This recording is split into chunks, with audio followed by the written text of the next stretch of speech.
when you're drifting and alone, can't be found.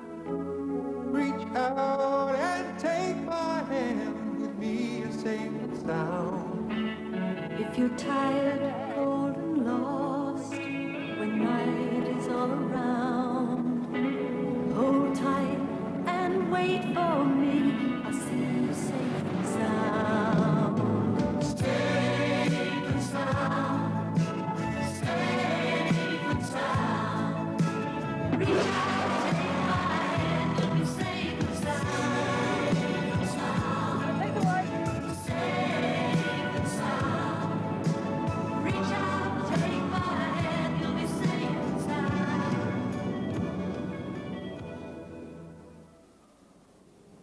At the very end of Spurn Point, a narrow strip of sand flung across the Humber estuary, we, by our subscriptions, maintain Britain's only full-time, permanently manned lifeboat. This vessel, City of Bradford 4, is to all who meet her simply Humber Lifeboat. The coxswain of the Humber Lifeboat is Brian Bevan, at 37 one of the most decorated lifeboatmen in Britain. Bevan's responsibilities extend from the Humber itself, now the country's busiest river, to thousands of square miles of the North Sea. This is Humber Coast Guard, roger. For your information, a last position given 53.43.5 north, 0007 east, expected to drift northwards. Latest information is that the diver might possibly have managed to swim ashore. He was last seen in a blue life jacket. The lifeboat is called out on average once a week. Now, if a ship were in fear of sinking every week in Bevan's patch, it would be serious. But of course it isn't like that. All the launches Bevan and his crew make require the same amount of skill and determination. But not all of them, not half of them, lead even to a rescue. You don't know that when you go out on a job. This is what's known as an immediate launch and will last only a few minutes before it's called off. 3.5 north, 0007 east. Is that correct? Over. Good morning, Humber Radio. Humber Lifeboat, slick moorings, proceeding a Withering Sea. Overdue a diver from the Canada wreck. Over.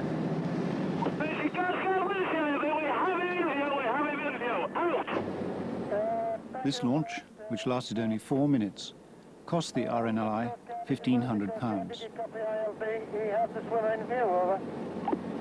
Withering Sea Coast Guard, this is Humber Coast Guard, roger, copied, good, lifting at 0. This is Humber Coast Guard, roger, lifeboat, over. Roger, copy, Harry. Do you want us to continue or return to station? Brown Bevan and his crew of 6 both expect and desire a busy life. They are, after all, the only full-time professionals in a voluntary service. But what makes them special is that they don't say goodnight on the jetty at the end of a day's work. Part of their story is where they live, all together, without any other neighbours.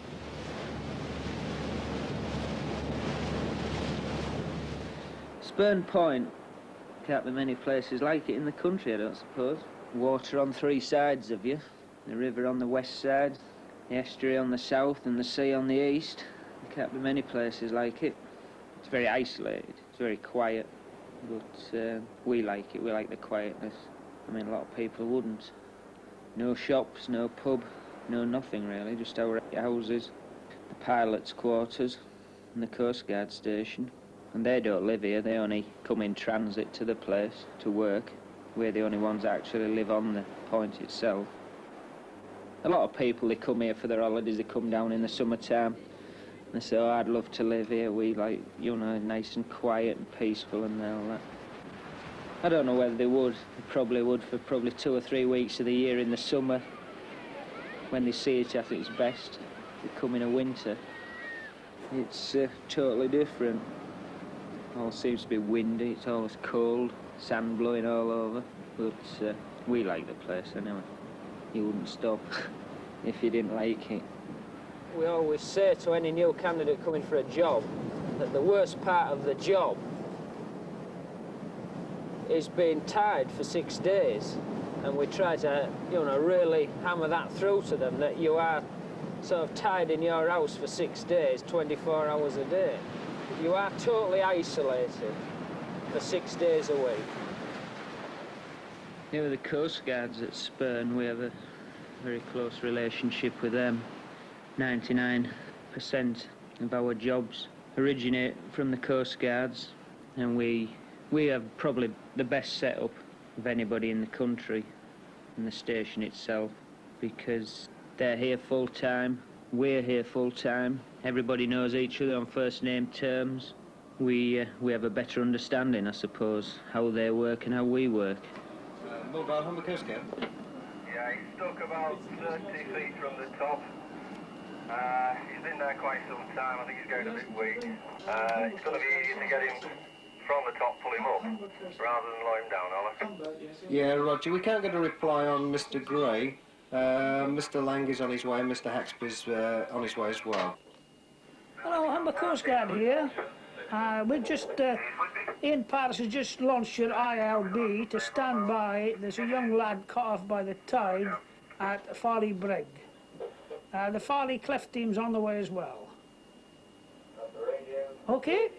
Right, thank you. Could you rendezvous at Farley Brig, please? There's a job there. See if you can get hold of Ian's Mr. up Gray, there will now. you? See if you can get hold of Mr. Gray. I Hello? can't get him, you see. Okay. Okay? He's gone. I can't get Gray. Haxby's on his way. His friend will get to him. Yeah, Graham, it's Coast Guard Humber. You sent your ILB yet? Good. It's not the one we thought it was. It's not the body we thought it was. It's a younger one. The Coast Guards arrive at Spurn Point in collar and tie for 8-hour shifts. They're the civil service end of the business. The job itself will be a walkover.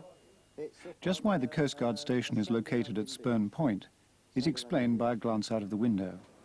The Humber is one of the busiest rivers in Britain, and 100 big ships pass up and down river each day.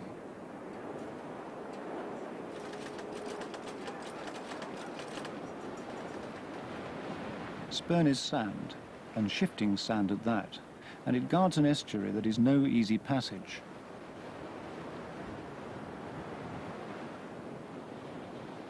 Henry VIII commanded the Humber to be a permanent pilotage, so treacherous was it. And to this day, the pilots set off from where he directed to guide ships in and out of port. They're Brian Bevan's second set of colleagues on Spurn.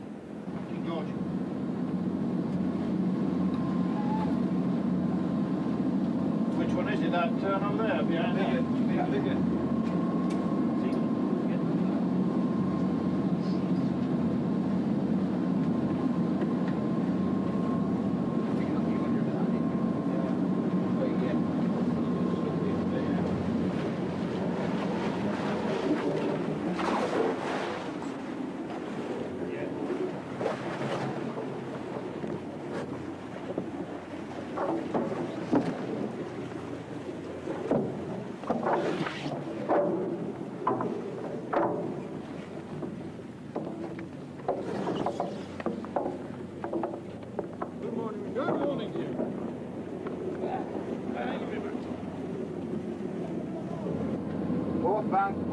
Fourth bank. Pilot launch Racina on channel 14 to receive, please. Vessel calling fourth bank back over. Captain, what side you ladder on, please? The ladder's on the starboard side, Thank you, starboard, sir. Stand by in this channel, please, 1-4. Yeah, standing by 1-4, thank you.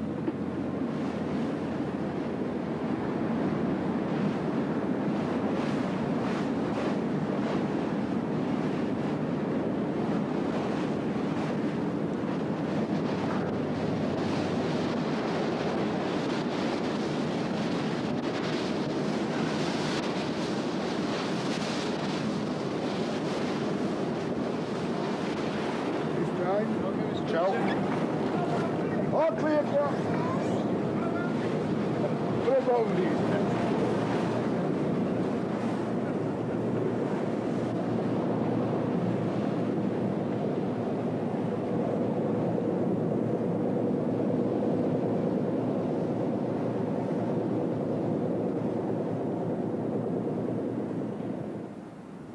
Dominating Spurn Head is the Spurn Light, the third on this site and manned until 1948. It's now an additional responsibility of the lifeboat crew who maintain it. So, the Lighthouse, the pilots, the coast guards, the coxswain and crew of the Humber Lifeboat, the only population of Spurn Point, with just the occasional night out. Thank you. Ladies and gentlemen, we're here tonight to honour the lifeboat crew at Humber once again. We're here to make a presentation in honour of the crew for a service that is on the 13th and the 14th December 1981. And I'd like to read the citation of that service at a meeting of the Committee of Management of the Royal National Lifeboat Institution for the Preservation of Life from Shipwreck, held on the 24th day of March 1982. The following minute was ordered to be recorded on the books of the institution that the bronze second service clasp of the Royal National Lifeboat Institution be awarded to Brian William Bevan.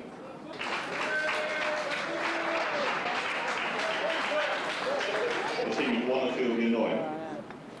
After the motor vessel Harry Mitchell of London had developed a list of 30 degrees to port when her cargo of timber shifted 4.5 miles north-northeast of the Humber light vessel in a southeasterly violent storm with snow and heavy breaking seas in the darkness of the night. What isn't recorded in the bare bones is the fact that it took them about an hour and a quarter to get there.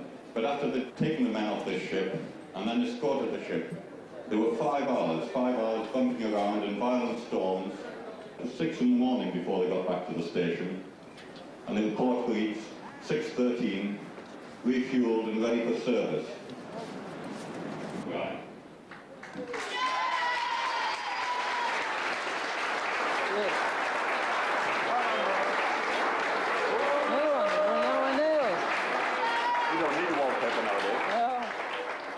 It's just a job to us, same as anybody else's job. We don't think we're brave. We probably get a lot more job satisfaction at the end of it, whether it be from taking a crew off a ship or to pulling some kids out of a rubber dinghy blowing offshore. We get a lot of satisfaction from the job that way. But I don't think we ever class ourselves as brave. There's a service certificate for Dennis Bailey. Now, Dennis isn't here tonight, and his daughter's going to take it on his behalf.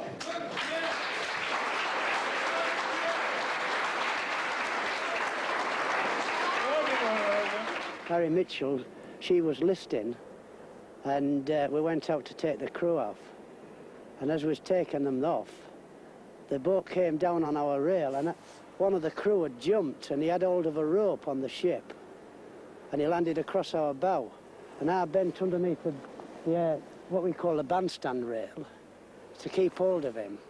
And he wouldn't let go of the rope, and we shouted at him and told him to let go. And as that happened, was pulling out, and the ship came down on top of the bandstand rail above my back, which I knew nothing about it until we got back. And Jack told me, he says, "Bye," he says, "you was lucky." And I didn't know it even happened. It just shows you that you don't know what's happening at the time when you're busy getting somebody aboard. Next we have Bob White.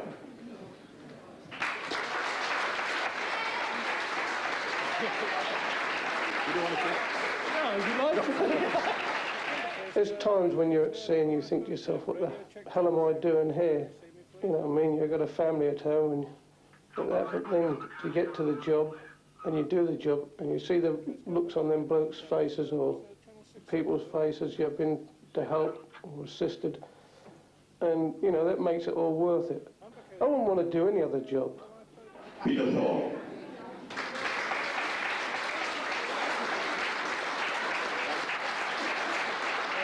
The boat sort of dominates everything you do, whether it be taking a bath or going for, just for a walk around. You've got to think about the boat all the time. Sid Rollinson.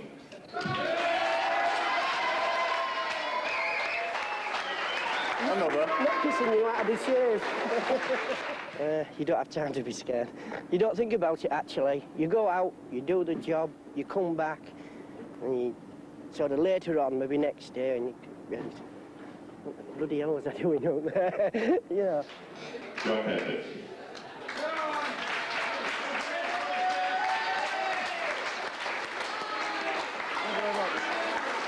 That's a get a piss on the little issue now. Oh, no.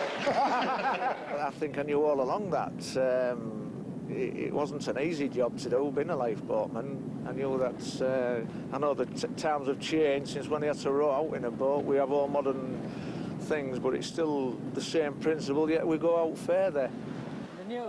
The seventh member of the crew is Mick Story. He completes the establishment of the station. In any one working day, there will be 6 on and 1 off. It's a cruel place is the sea. You never beat it. You can only challenge it and hope you get away with it. Everybody worries, I'm sure. Everybody that goes to sea must have worried or been frightened sometime. He ain't natural if he isn't. We're probably unique in the fact that we're all full-time down here. You know, we're literally, that's all we do. We just live here. A bit like a fireman on a shift. Just sat waiting for the call out. It would be against human nature for these men not to want to exercise their skills, even though they can only put them to use when someone else is in danger. The thing we most dread worst in the river is fog, especially any small boat that might be missing or overdue in the river. No radio in fog. It isn't a very nice place to be in the river when it's foggy, because of the amount of ships and traffic on the river. Humber, Thames, Dover, White. Variable 3 becoming mainly northerly 4, locally 5. Thundery showers dying out later. Moderately fog patches. Hello, is that please? Hello? Yeah, this is John Berry, Humber Coast Guard. We've got a problem at Cleethorpes. We've got a car and trailer on the beach. It's been there all night, and we're a bit concerned about the owner. We've got thick fog in the river. We're trying to trace the owner. He apparently is not on the phone. We've got his name and address from police inquiries. Could you possibly check his home and see if anyone is in? We're trying to inquire where he was, what he was doing, whether he was meant to stay out all night or what. Just a passing curiosity. When you was on your way in, you didn't happen to see a 20-foot or less boat paddling about looking lost, did you? I didn't even see myself, Mr. Johnson. It was thick fog. Aye, okay then. Do we know what type of boat it was? Mucky White. I spelled mucky with a B, yes. Mucky White, yeah. It did have an engine, presumably. Yeah. Yeah. He wouldn't know if it had an anchor or any equipment in the boat itself. Yeah, presumably it's got an anchor if there were...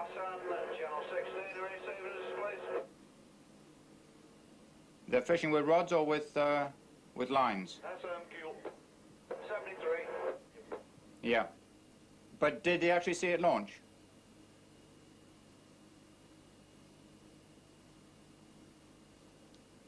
Launch about 17:30.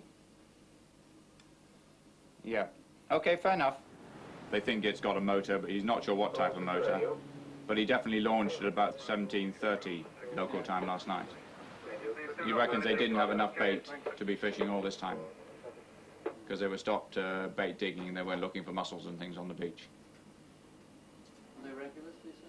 No, no, they don't know them. So I think we've got a possible search. Yeah. What did the pilot say? They haven't seen anything. The last boat that went across hadn't got radar, so he was feeling his way across anyway.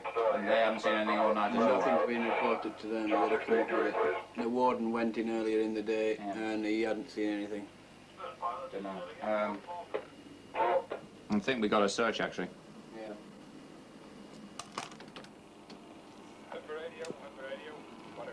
Hello, Brian.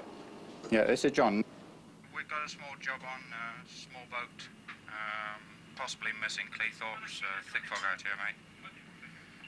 He was overdue possibly since last night. Haven't got much information on him. Getting this at the moment from the police. They were seen to launch at about 17:30 local time. It's a 13 to 14 foot old type speedboat, wood, flat bottom. John or any of them haven't seen them there? No.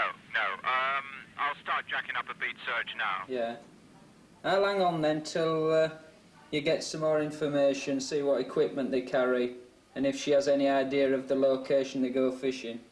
And I'll wait for you ringing back. Okay, John. Cheers. Phew. I don't fancy that one little bit. 24 hours adrift in the fog. All the way from the West Riding to keep us happy.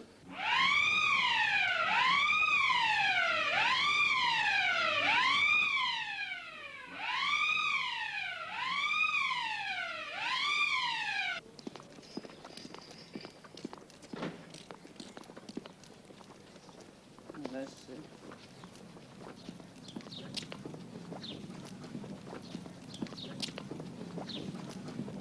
Just hang on a few minutes. Some anglers went out at 5:30 last night from Cleethorpes. With half a dozen worms from West Riding. They've got the car number in that. They're just going to check with relatives to see if they're locals to Cleethorpes, to see if they can give us any idea where they go fishing. The pilot launches they ain't seen out in the river, so we'll definitely be launching, I think, anyway, because they're going to initiate a beach search right down the banks and that. No blooming telling on them jobs, though, is it? Where the... A lot of the jobs, you know, I think folks tend to think that it's extreme urgency, but they aren't all life or death matters. Some might be just a cabin cruiser broken down 5 miles off and drifting. Well, there's no immediate danger, but they want some assistance. West Riding, I said Macclesfield. Where are they from, Brian? Huh?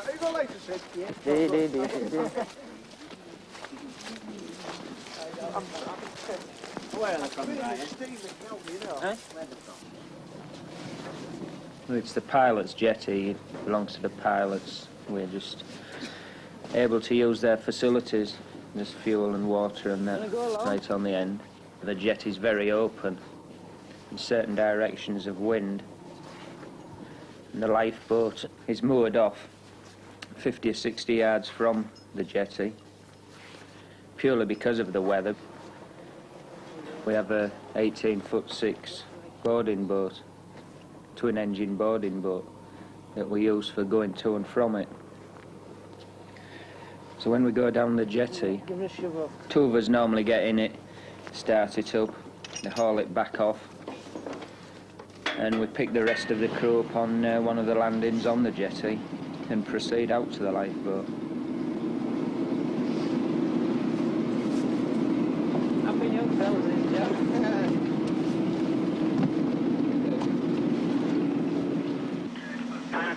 Pan. All ships, this is Humber Coast Guard. That's information requested of 14-foot wooden speedboat, white in colour, 3 persons on board, believed to be fishing in the Humber Mouth area. Known to have launched at 051630 GMT. No further contact. Any ships with information requested to contact Humber Coast Guard. Daytime group 061455 GMT. Humber Coast Guard out.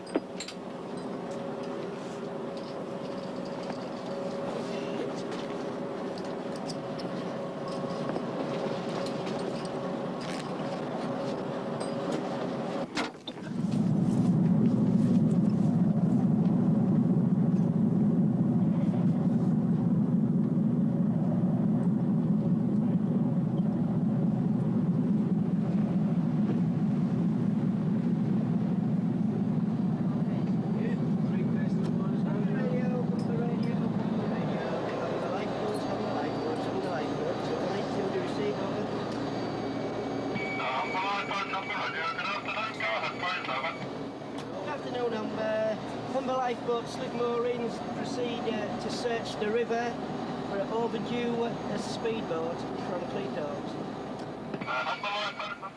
When we launch on service to anything in the river with fog, There's always somebody working the radar, head stuck in the radar all the time. 2 or 3 of the lads out on deck, on watch, listening for horns. On Channel 16 as well, listening to the shipping, moving up and down. Search around the Bullthorpe Cleethorpes area, then it's anybody's guess. You can pass, well, literally within yards of ships, never see them. Just go through his wake or his wash as he goes past. Here's a wash! And it's a bit hairy, to say the least, in the river sometimes, especially tide time when everybody's on the move. You need your wits about you, and it isn't a very nice place to be at all. I'd rather have a gale of wind any day than fog.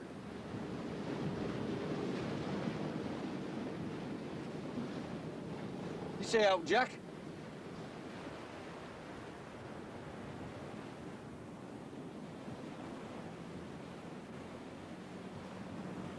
Humber Coast Guard, Cleethorpes Coast Guard, over. Cleethorpes Humber, over. Reference the overdue boat.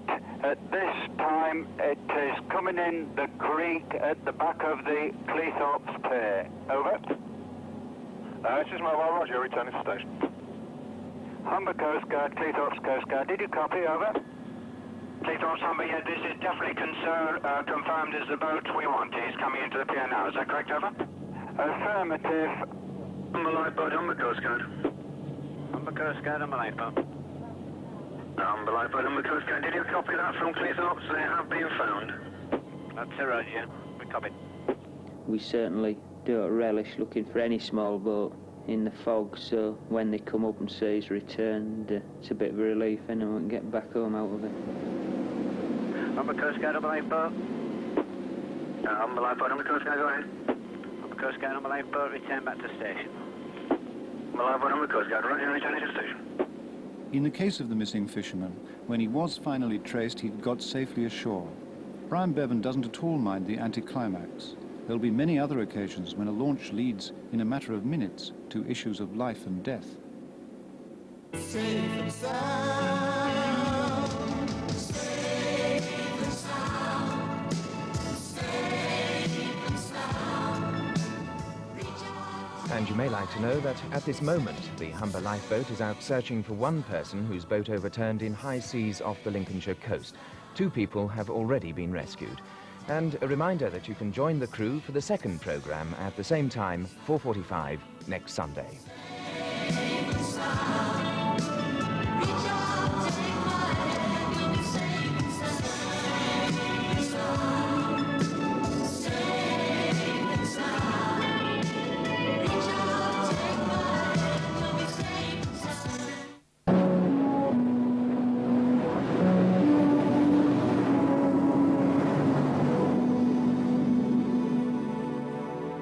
Drifting and alone, and help can't be found.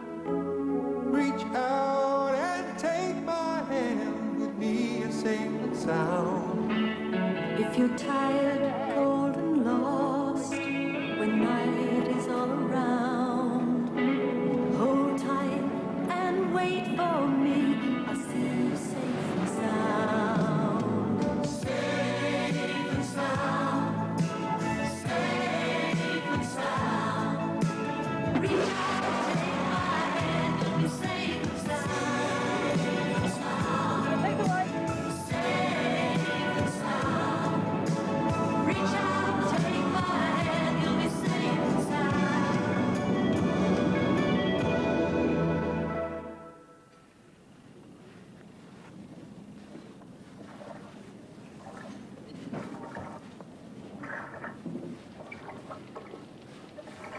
The RNLI is a rescue service, but it's also a voluntary body in need of funds.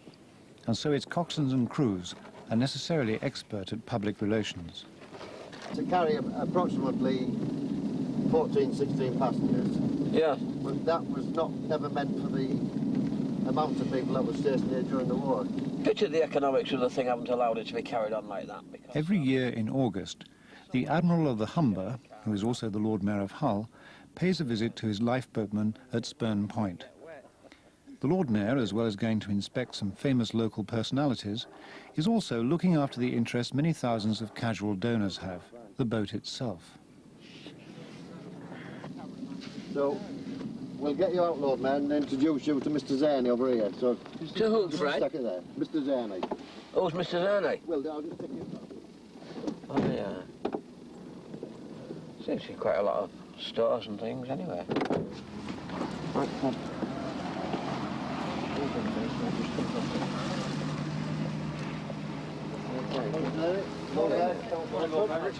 Oh, nice to meet you. Secretary of the branch. Can I introduce you to Brian Bevan, our coxswain? Pleased to meet you, sir. Again. Again? Nice to meet you. Well, everybody knows Brian Bevan. Nice to meet you. No. Nice. Yeah. That was glorious this morning. Beautiful sunshine. I think it's nice and nice. It's nice and calm. By comparison, it must be nice in your book also.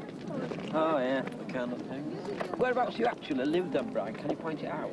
Where do I your house? Your house. Just the one on its own, just round the back of these. So you've got to make a scramble from there? Yeah, we run from the houses What do here. you do? Run or go on a motorbike? Ah, we run. It just depends how urgent it is. Oh, yeah. More often than not. Are you able to say from the telephone call that you ultimately get how urgent it is? Yeah. Is it unknown for you to be called out a day like today, which is comparatively... Oh, no, we often get called out weather like this. Yeah. With the amount of shipping in the river now, yeah. In the anchorage here, you'll see there's quite a lot of ships. We get what we call a lot of medico calls. Oh, sick or injured staff. Sick or injured chaps off the ships. Yeah. And the only way to do that is with your boat? Take them to Grimsby. It just depends how serious they are. If they're a stretcher case. Yeah, yeah. Or we take a doctor, we have a lifeboat doctor as well. I'll tell you another thing a fella like myself often thinks about. Do you always have a full crew, whatever the job might be? Yeah, we always have a full crew. This now, summertime, there's a minimum of 5 of us on call all the time. In the winter, there's 6 of us. Does that constitute a full crew? There's 7, yeah, that constitutes a full crew. There's 7 of us live here all the time. There's 1 chap on his holidays, 1 on a day off now. That leaves us with 5. Want to be down the jetty? Yep. 16p in every pound of the gifts and donations to the RNLI are spent on fundraising activities, and is money well spent. For 3/4 of the charity's revenue go directly and exclusively to the lifeboat fleet. For every pound you donate, 76p is spent on the boats.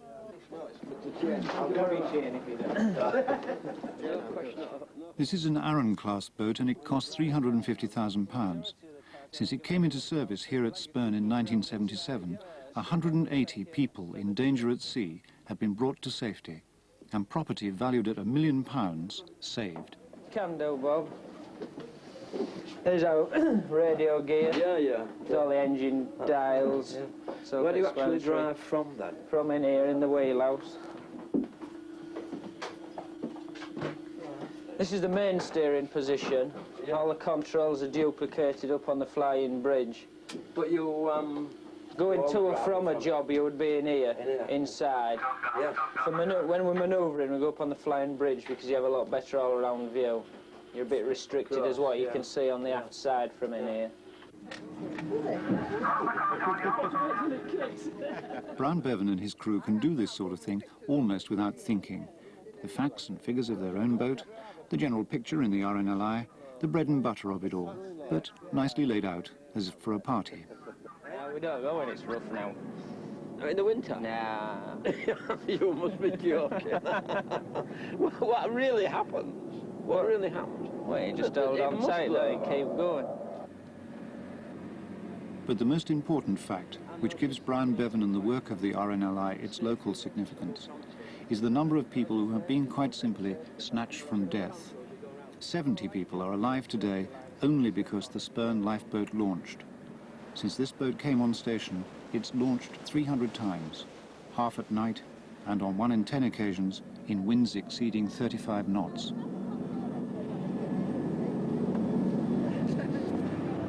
Got that one all right. Oh, he's got his fishing line there. Yes, it's fishing. They are waving.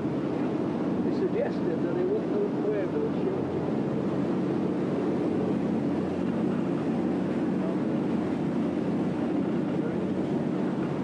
So if the fog came right down now, then it would be all on the radar. On the radar, and you would have to go down below. Yeah. That's amazing. It makes you wonder, doesn't it, what did happen before radar? That's the worst thing there is, I think, at sea, fog. Fog. We don't mind how hard it blows, because you can generally see then.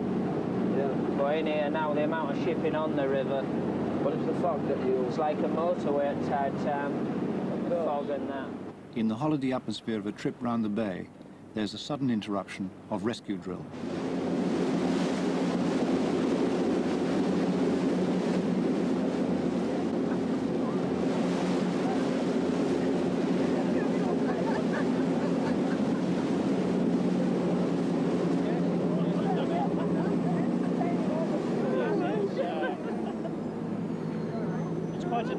Quite a normal drill,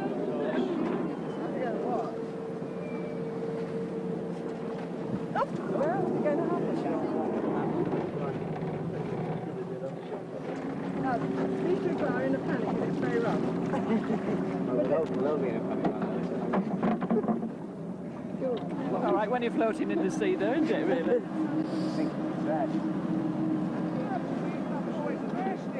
That's an interesting thing. Look, it's an inflation. If in the summer months the crew might sometimes experience the mixed feelings of circus entertainers, it is from open days like this that general members of the public can get to know the lifeboat service.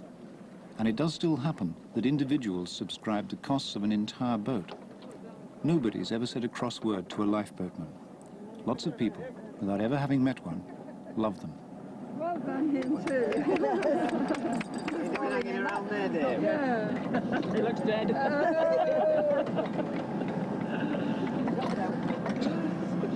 Oh, whatever can it be like? Oh.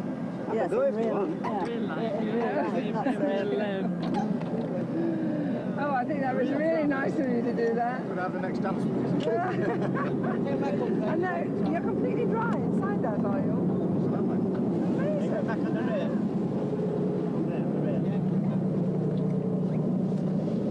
Did the water go inside? Yeah, it's sort of... The state of the art, 1983. Bram Bevan already, even at 37, has served on 3 earlier types of lifeboat.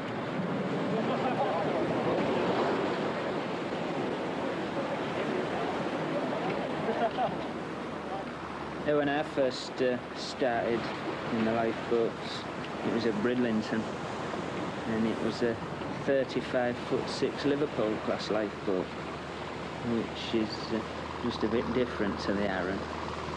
The Liverpool lifeboat was, well, very small now, or seems small compared to the boat we've got, and very, very low in the water, which didn't keep you very dry at all. They were very, very wet. I think the last remaining Liverpool's only just gone this year, and that was at Flamborough, where it was pushed along the beach to launch, and she was one of the last ones, I think, to be in service. But they were very, very wet boats.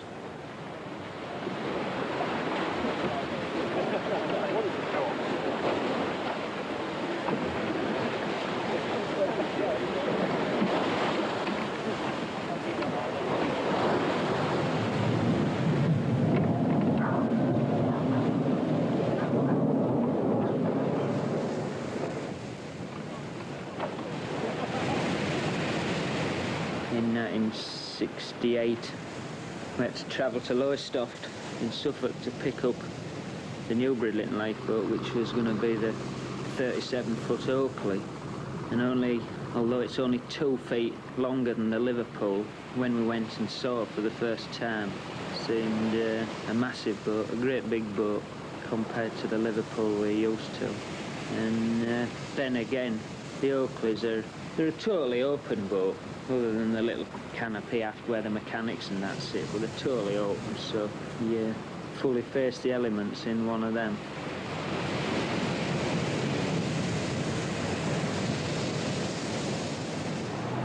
The Oakley boat at Brid, because it's a tidal harbour, is launched off a carriage with a tractor, and the majority of the jobs I used to be in the winter escorting the local fleet in adverse conditions.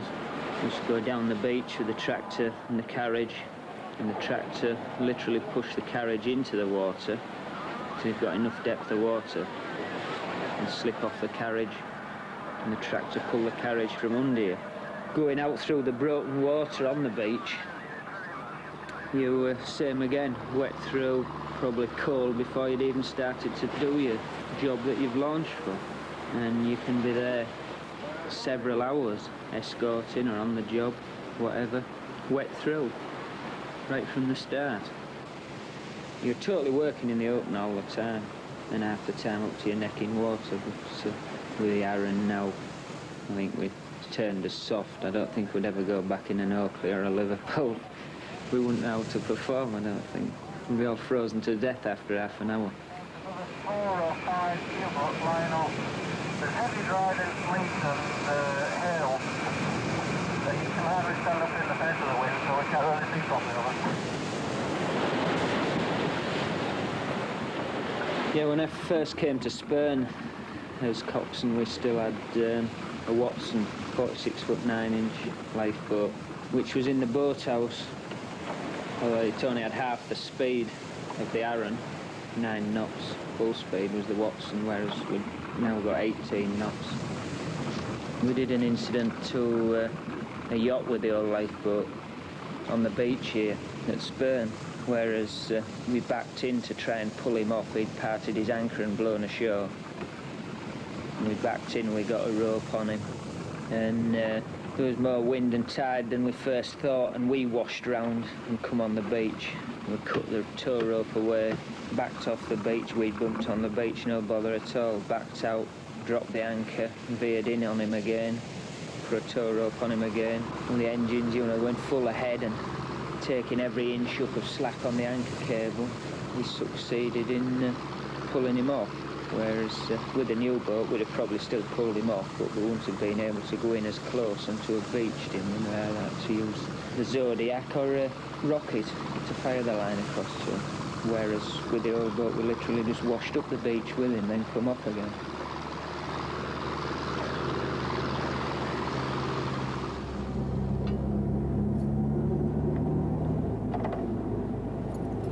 Our boat is the 54-foot Arran class.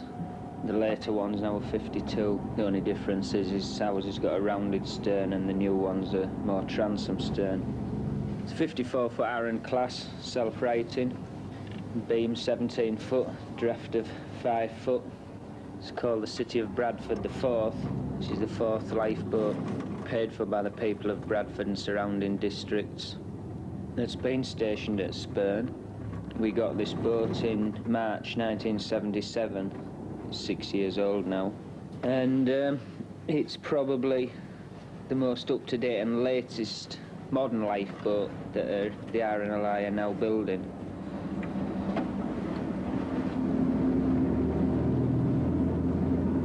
We can take all sorts of tasks on with the Arran. Can do virtually anything. Towing, we've towed some pretty big things. It tows very well.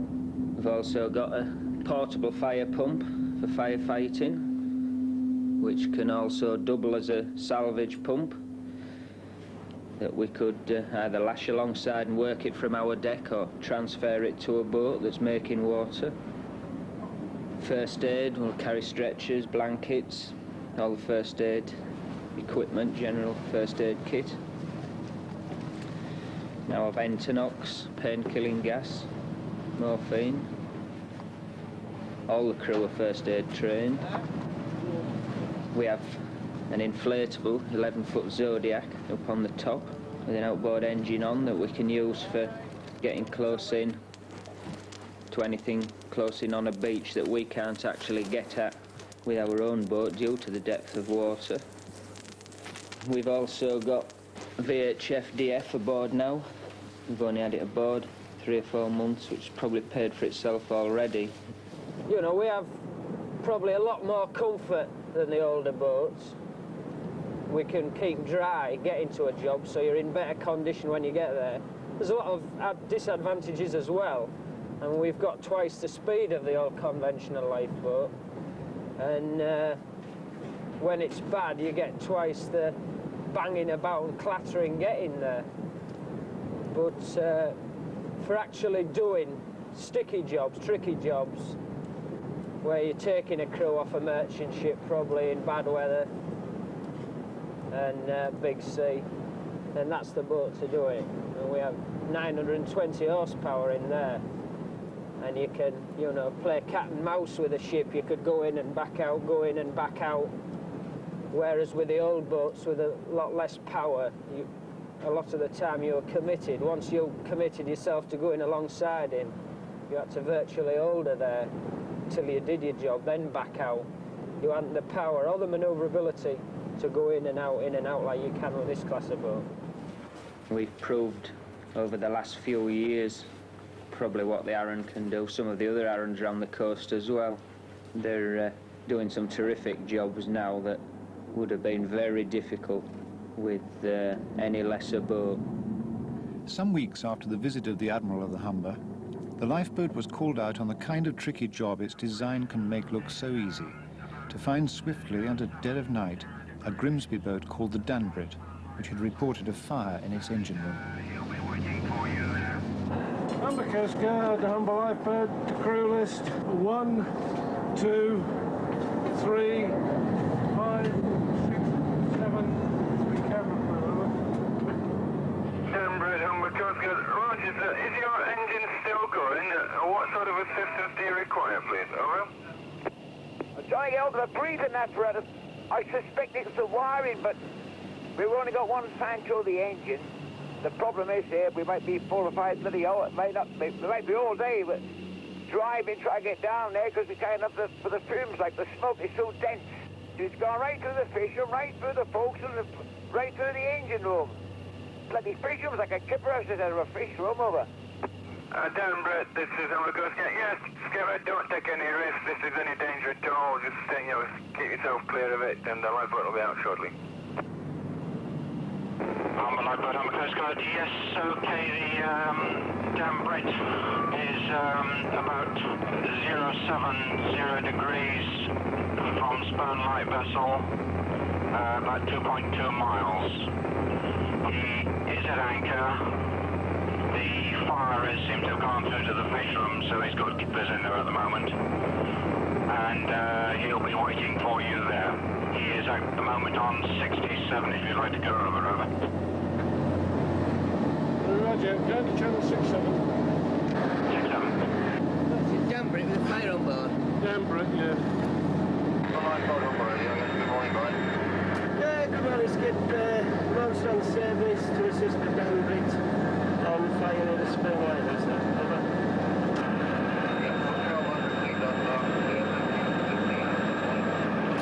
Listen now, 218, channel 16. Danbrit, Humber Lifeboat. Yeah, you hear me there, Brian? It's snowy, over. Yeah, stand by when I put your phone on. Okay. Yeah, I've copied most of what you said, so what's the latest gen you've got for us, Alex? I can see the Spurn. Hey! I know she's burning. The Spurn is 3 or 4 miles southwest but west of us. Come on, I get Brian on. Southwest but westward. You'll see it, all the lights up here, Brian. We're steaming an hour, but in less than 14 minutes. The bloody smoke full the engine room, right through the fish room, right through forward. We couldn't get down there for bloody fumes, and we got this to got the anchor on bottom, like, and she swung around so we cleared the fumes from engine room. But the entire circuit, electrical circuit from the main switchboard panel is on fire. I'm trying to cut it out. So whether the bloody thing will be cut or not, I don't know. Whether it'll catch fire, through the ship, I don't bloody know, Brian, because you can't see the paneling. I'll get some foam on it, Brian, heave the anchor up and see if the bloody head towards the Spurn with all the lights on. They won't last long, the lights won't, now the wiring's gone. They won't wait last half an hour, they'll all disappear, we'll lose all the juices. Oh, I expect over. I got you, Snowy. Do you say you're going to pick your anchor up now, or that? Oh, they go back down, Brian. They said the bulkhead's on fire. Down the engine room, the bulkhead and all is on fire. Brian, keep coming. I'll go and have a look, Brian. You keep coming towards us. I'll go and have a look. I'll go down there again, over. Yeah, okay, sir. We're coming full belt.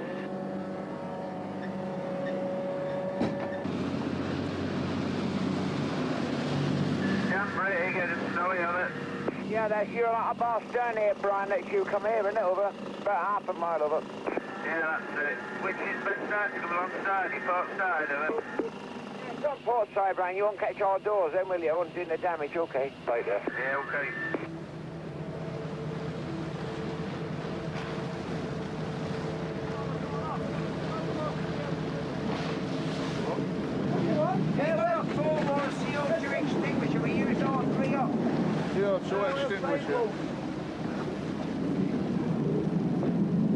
Someone using a paper.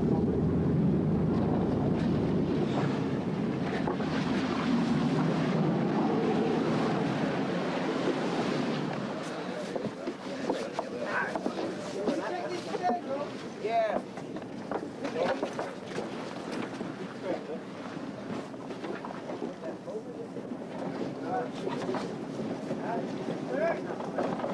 Can you reach? How many hoses have we got? Will it reach I've down got them here? both. Just put the spray on it. Your battery's turning off. Oh, you can't though. No. Sometimes all the mains is on. I'll kill that. You can see where it's all burnt. Oh, Berriff, when his lights go in napping. Yeah. You can see where it's all burnt, but it's out. Can you give out a spray there? If we get our engine going, you could behind us to power the bull, right? We'll take care of it. Yeah. No, we got the juice to turn over. Come on, boy.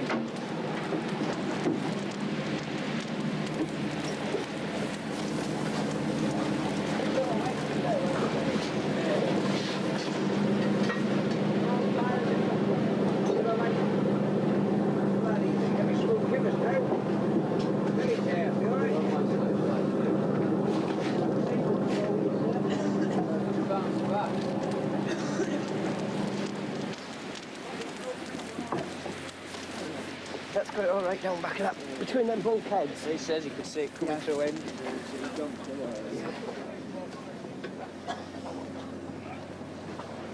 It's just a bit thick.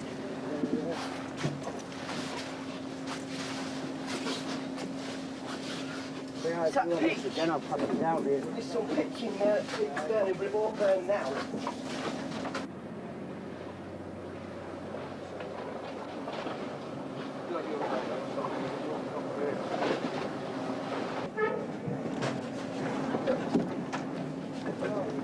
Just lay that along the deck, that. I don't ever look down there, you stupid fucking. First guys, what do you require any further assistance? No, not this time.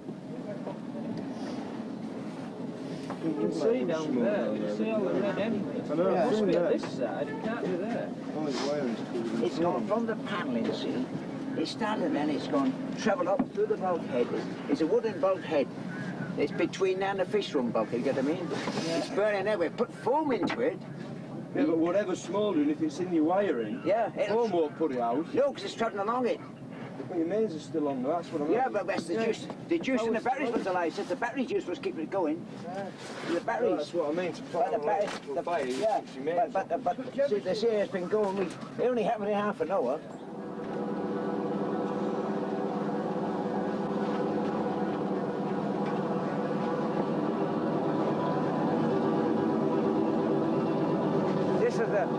This is the boat. Nothing ever goes right on. All right. Everything's done wrong. It's supposed to have been before. You name it's got. It's been different. She's been on fire. I think you should. Been everything. She had this boat sunk. All sunk. They spent more money on this boat than they spent on the Queen Mary. She still don't like playing. She's humanised this boat.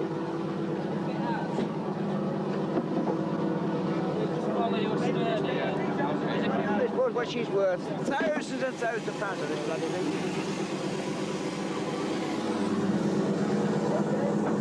All right, Snow, it's all right.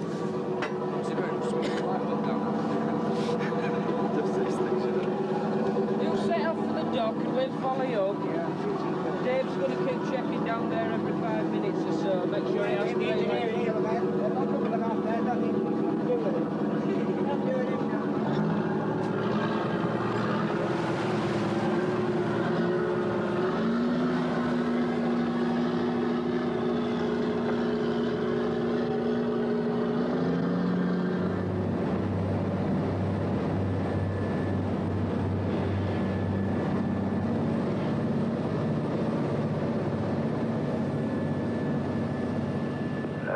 Humber Cascade, over. Loud and clear, over. Yes, I've just been asked in the lifeboat reference to your fire. Do you still have a lot of smoke, over? She's still smoking plenty, that's all I can tell you, but we can't see no flames, but I still smoke like over. Roger, well, I want all this information. I will pass this to the fire brigade, and with your ETA, they're expecting about 9:15, and they will definitely be down there to meet you. Over. Cambridge, Humber Lifeboat. Well, Nick, I'll put the donkey on it to fire again, but I'll put the ship's main hose on it, like. So I'm keeping the hose down there. We try to hold the container this way with the ship's hose, like.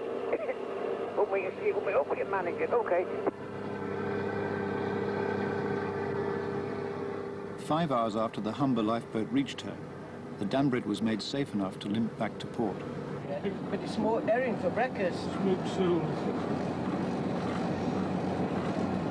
Did you wear? We only want to fry if she's built of oak. The incident was logged in the neutral language of rescue. Humber lifeboat gave help. The worst outcome of a fire at sea had been averted, and the perplexed Snowy was alive to rue his luck. On another night, the lifeboat crew might have earned itself another commendation. In some other dawn, there could have been an ambulance waiting on the dock.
Drifting and alone, and help can't be found.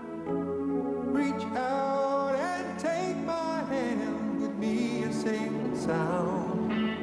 If you're tired, cold and lost, when night is all around, hold tight and wait for me. I'll see you safe and sound. Safe and sound.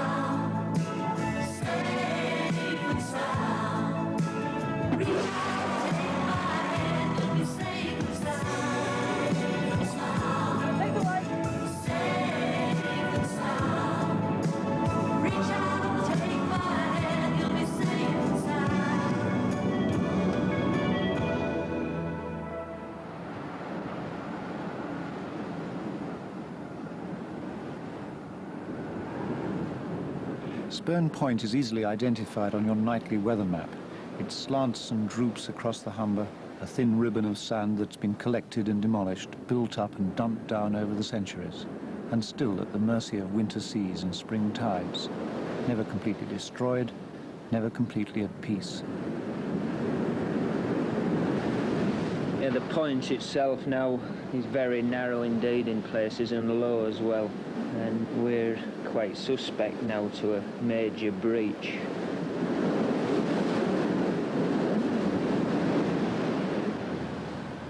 On February the 2nd of this year, a combination of high tide and strong wind broke the point in two. The sea rushed across the dunes in the road and cut the lifeboat station off from the mainland. Humber Coast Guard, Humber Alpha, over. Humber Alpha, Humber Coast Guard. Yeah, she's breached about 100 yards in length at the point where you suggested, over. This is Humber, Roger, thank you. That's, how big is the breach?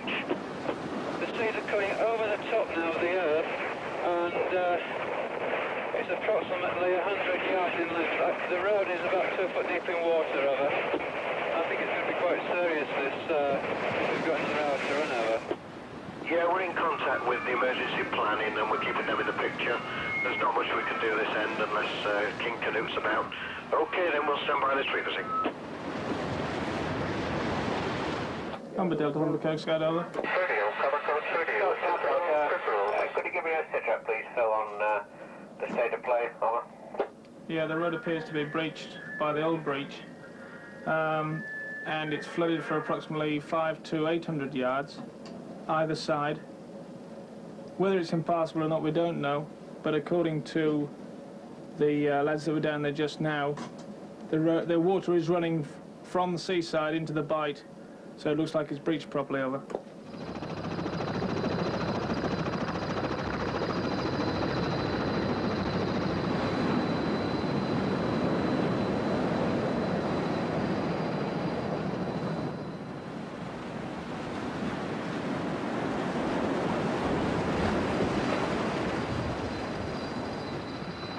This winter, with the bank being put there, the sea was breaking up the bank and over the top and washed a lot of the loose clay down into the road, and the road became blocked during the night in about a couple of foot of deep mud. So the bank did take the sting out of it, so to speak. I took a majority of the stick, and for 18 hours it was shut, was the road, but we were okay, so we got away very lucky. Just have to see what happens now for this winter. The rescue helicopter stood by to lift off Spurn's only occupants, if necessary. Brian Bevan has a strong interest in the survival of the road. His crew and their families live in 7 houses out at the point without shops or doctors. Keeping the road open is essential. Just the one, yeah. So has he been through the doors? Yeah, he's just cleared this end, and I was waiting for the 6 for this guy, and then he come right through. So, what would it have been like then if the bank hadn't been there? I bet that in some respects. In some respects? Yeah. Why? But could have gone straight across and just left some, like in his last town. Yeah, but surely that's what the bank put there for, to stop it doing that, isn't it? Stopped it, we still got it. Last time, Christ, we were days before they got it open, before a car could get through. Yeah, we could go across with Lambs straight away on the sand. Yeah, on the beach. I mean, we're 3 weeks without fresh water before. Yeah, with the pipe busting. Yeah. And the telephones have gone then, haven't they?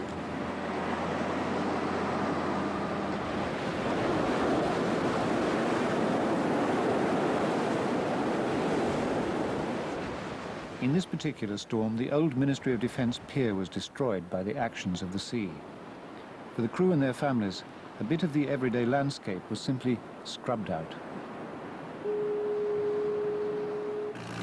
But there's a very long tradition in the lifeboat service at Spurn of energetic beachcombing, and Sid Rollinson and Bob White are quickly on the beach in a 45-year-old Alice Chalmers tractor, turning the timbers of the pier, quite unsentimentally, into profit. Much of the pier turned up in hundreds of homes in Hull that spring as firewood.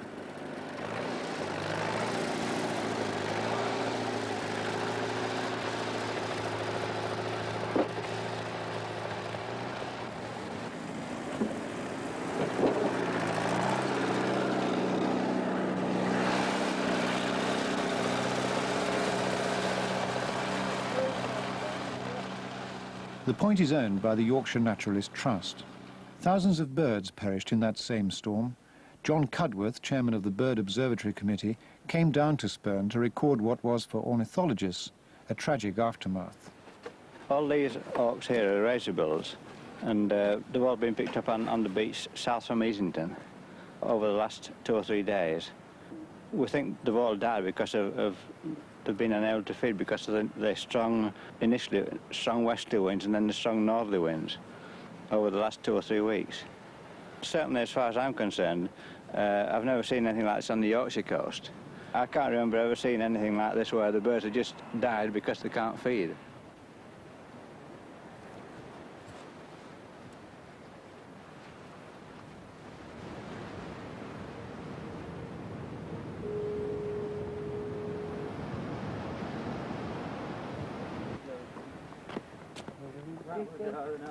Storms and gales have wrecked 2 previous lighthouses, including one built by John Smeaton, who designed the Eddystone Light. This building was erected in 1898, and it's the daily responsibility of Brian Bevan's crew to maintain. Once a week, they give it the real spit and polish.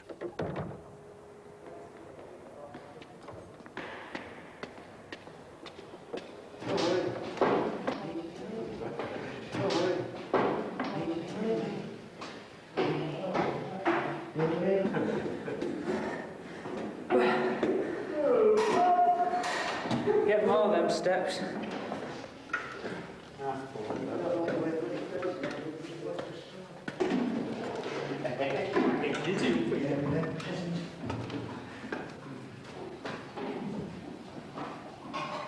Get in them corners.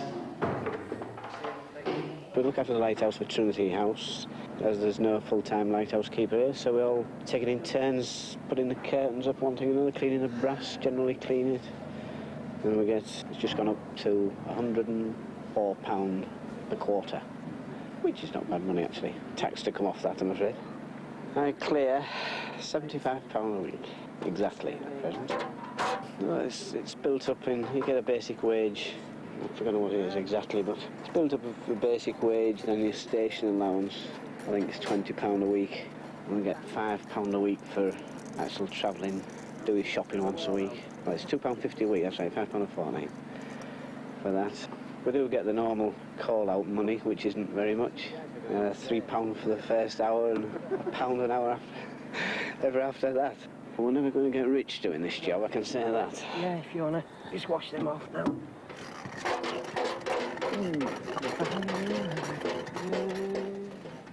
The popular image of a lighthouse, all the associations we make with it and its actual shape, suggest that once built, it's there forever.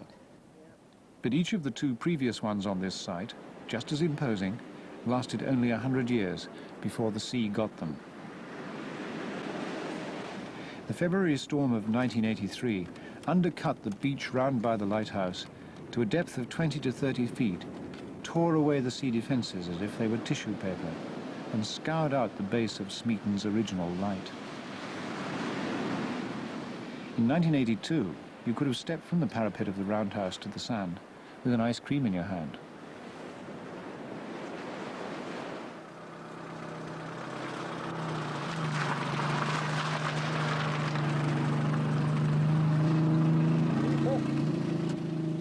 The lighthouse is the responsibility of the Trinity House, and each summer, two elder brethren, suitably grave and formal, make an annual inspection of the light and pass their solemn judgment on the lifeboat crew's maintenance duties. Coxswain Bevan's on his On leave. holiday, yes. I'm the second coxswain. How do you do? My name is Edge, Captain Orr. How do you do? Captain Orr. Pleased to meet you. So, Mr. Berriff. Yeah. Good. well, we'll go up to the top, shall we, and have a look? I've just this moment switched the light on just to be warming it up. Yes. We have the...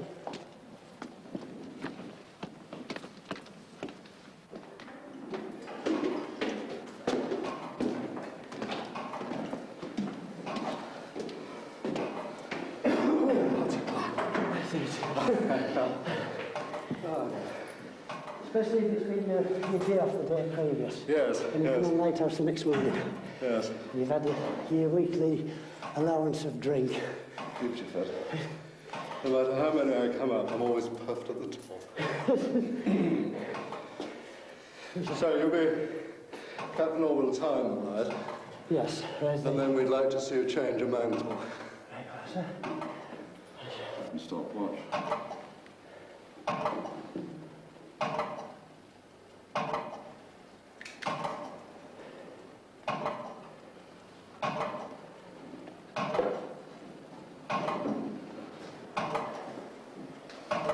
That's all right.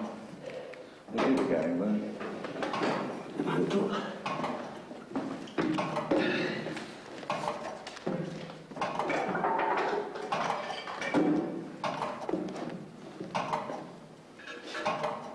You're satisfied with the lights, so I can turn that off, Mr. Berriff, if you'd like. Yes, sir.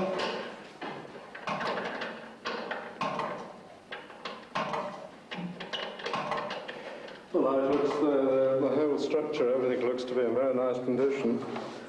Very nicely kept indeed. Well, we'll go down.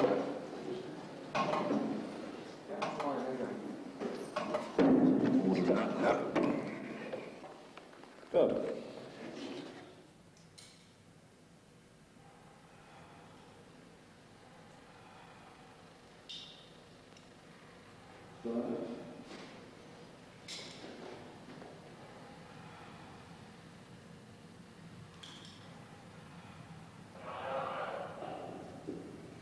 I would say that was slow by a second and a half.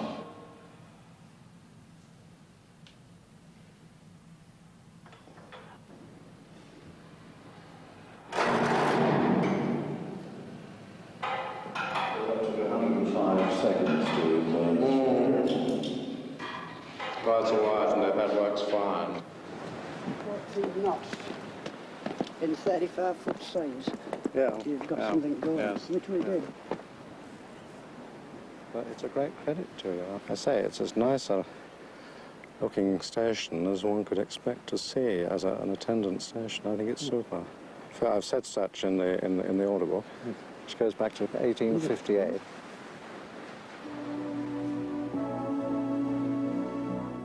There have been lifeboatmen living here since the war with Napoleon. These photographs are a sort of laconic history of hard times.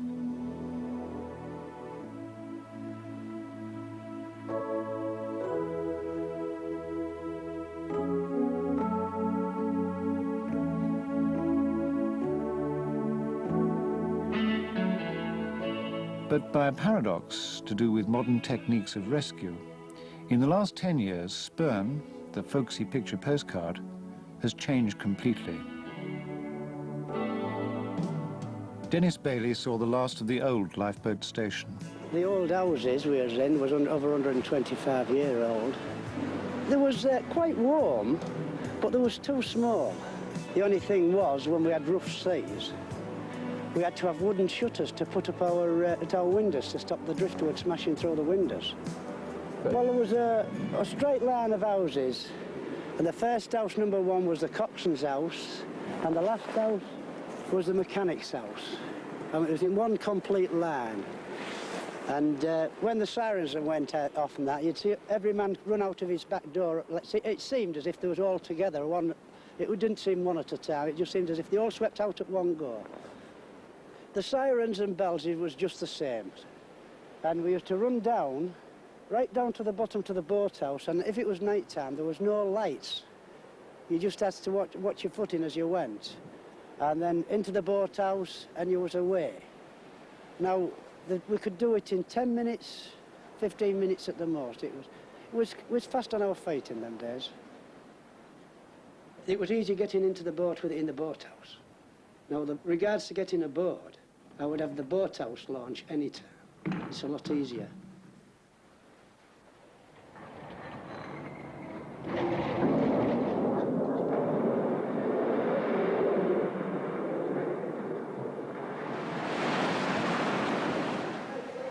What's left of all this, still kept in apple pie order, is the old boathouse, which has the echo and the gleam of what most townies think of still as the genuine lifeboat sort of a place.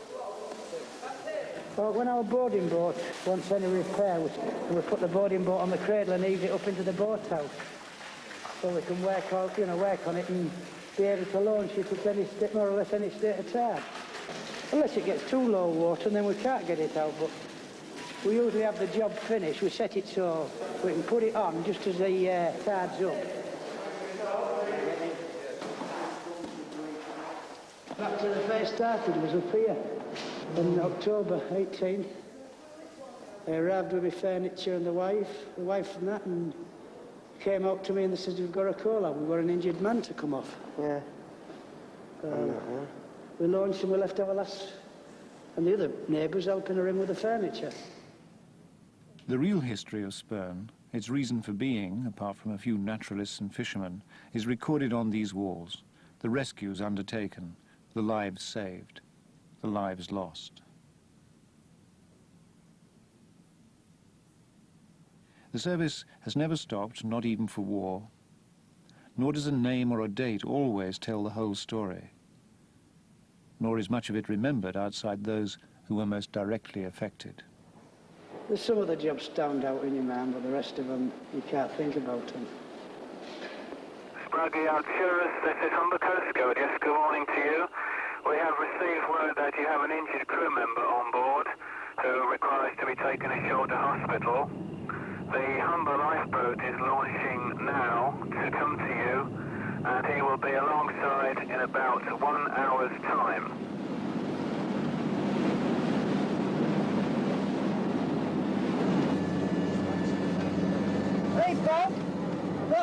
north of Humber Lake, won't it? 1 mile north of Humber Lake. Right. As soon as we get close enough to give him a call, he'll give us a lead. Lovely.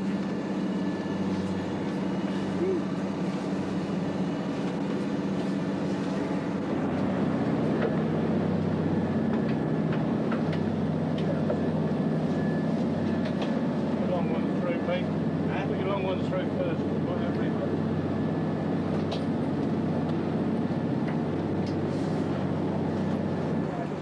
Medivacs, we do quite a lot of medivacs around here because in the anchorage, off the river as well, quite busy shipping.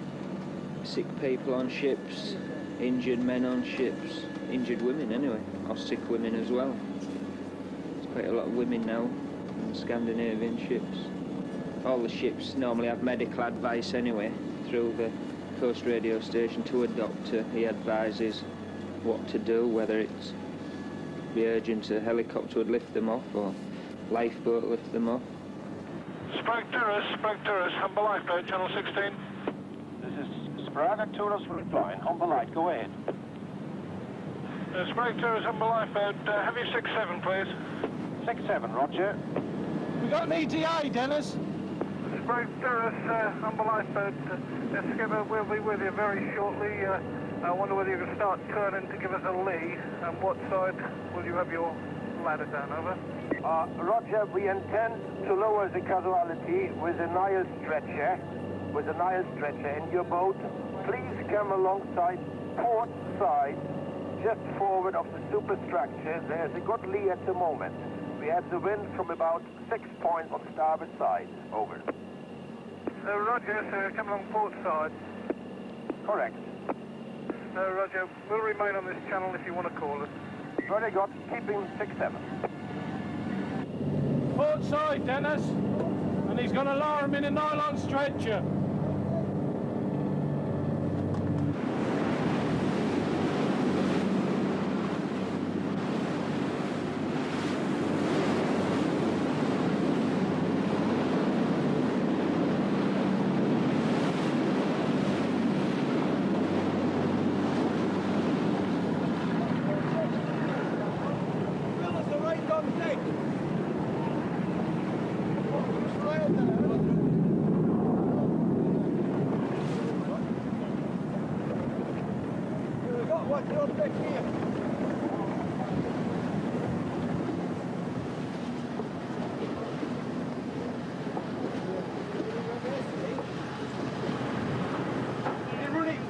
Please.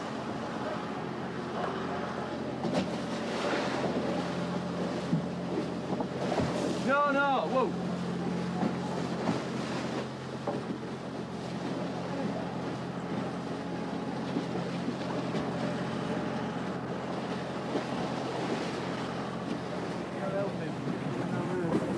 Hang on.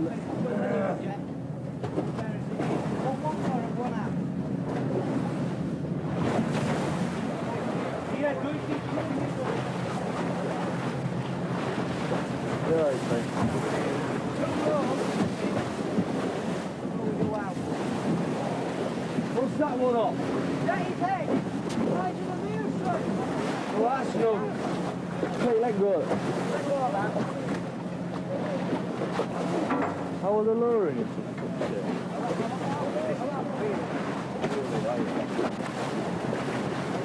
Hello?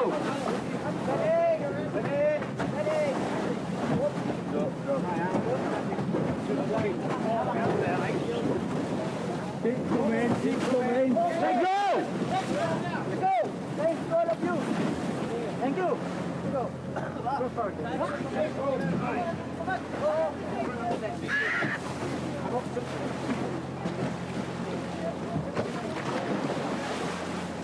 Take them ropes. Sling it on. Sling the rope. Let's get him in the cabin.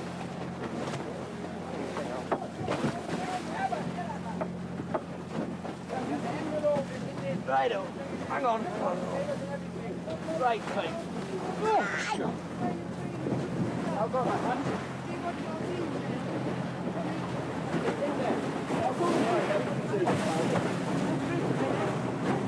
You're not going to get through,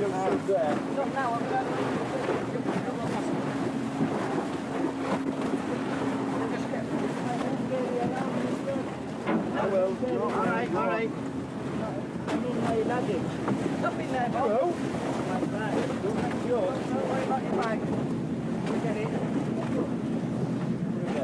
Right. All right, can you walk? Yes, yes. Out this.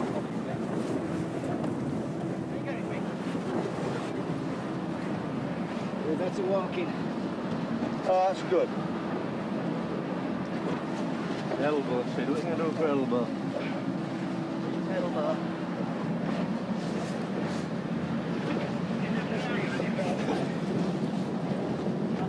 You up? Good.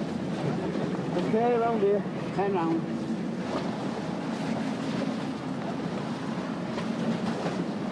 Okay, head grip.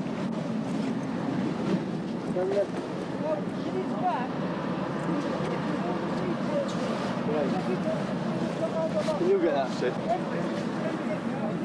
When you put a man in a Neil Robertson, don't put his arms inside it next time. No, not the arm. Never the arm.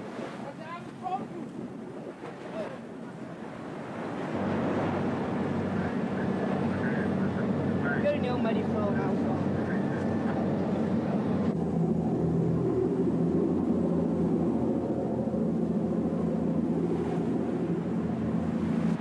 They give that to pregnant women.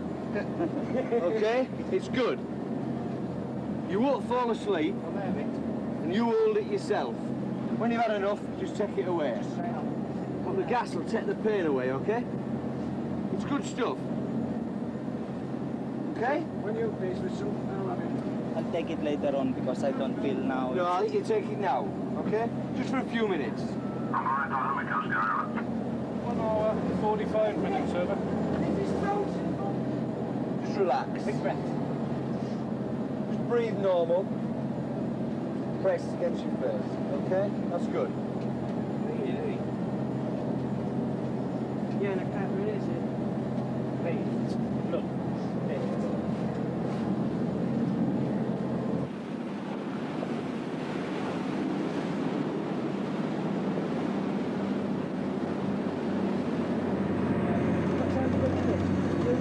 1 hour, 45 minutes at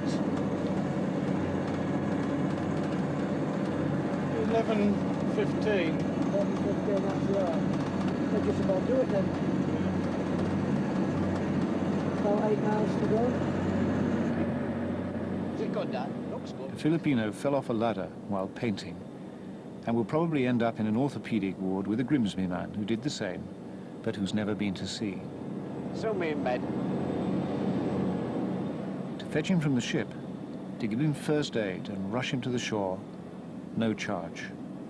Not to him, nor to his ship's owners. Gonna join your ship back in Immingham? I don't think so.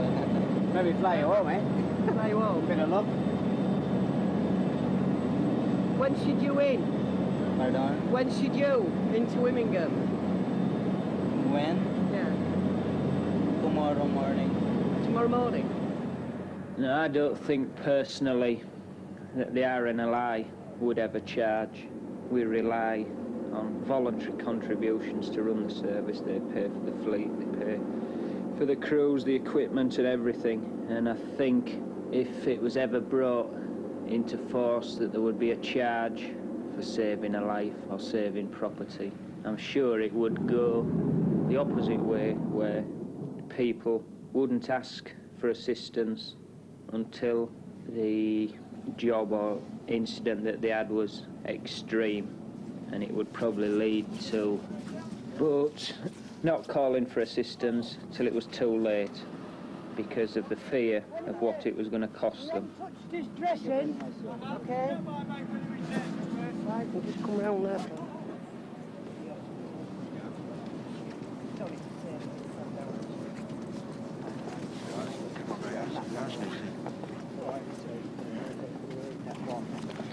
Passport, everything else, all his papers, ship's papers, a lot. They're all in there. Right.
standing and alone, and help can't be found. Reach out and take my hand, with me a safe and sound. If you're tired, cold and lost, when night is all around, hold tight and wait for me. I'll see you safe and sound. Safe and sound. Safe and sound. Reach out, take my hand, you'll be safe and sound. Take the light. Safe and sound. Reach out, take my hand, you'll be safe and sound.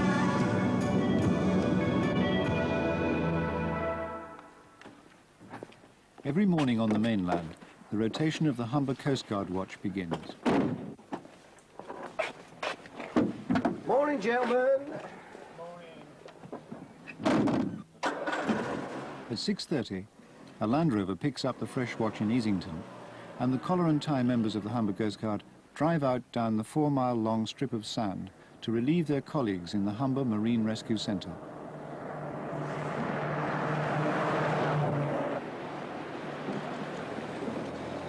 On the way, they perform an obliging little service for the sleeping lifeboat community.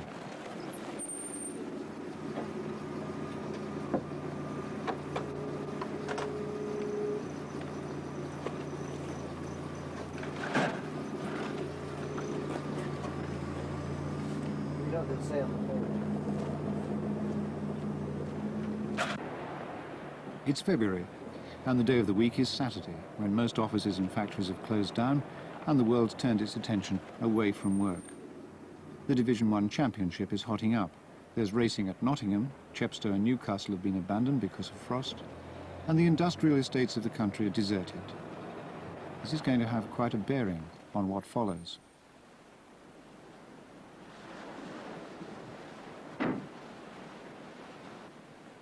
The new watch is coming into a centre at Spurn Point, which can utilise 250 full and part-time Coast Guards from Scarborough to Mablethorpe.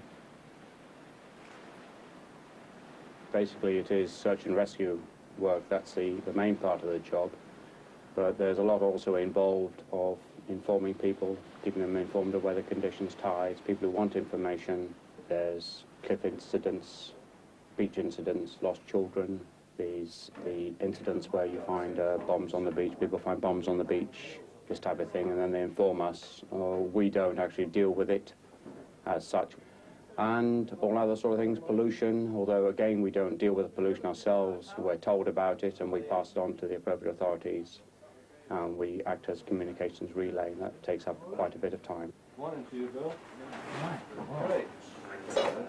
Out and out job. That's it. Got me. They'd be doing silly things off the beach yesterday. The shift changes at 7. For the next 8 hours, 3 men will control the operation of the Coast Guards over 100 miles of shoreline, some of it holiday beaches, some of it deserted stretches of sand, as well as the estuary of the Humber itself. Bill Gardens, British Empire Medal, the most experienced officer that day.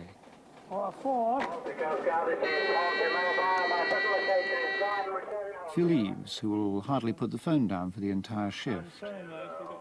And Darrell Knocker White, who completes the forenoon watch.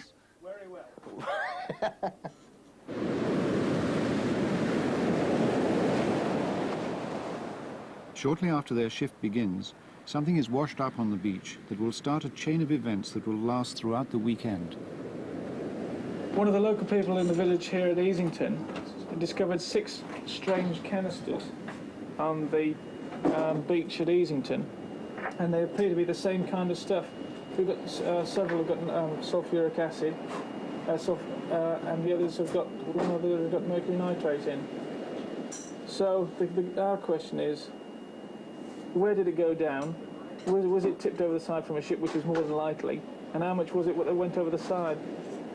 So what we've done is we've got search parties out now, and the whole area appears to have come from between north of Withensea and as far as Easington. So what we're going to do is we're going to search actually from here at Spurn, right the way through to the far end north of Withensea, about halfway to Hornsea. No, not at the moment. It's all the containers that have come up, which is what, 9 in number, have all been well found.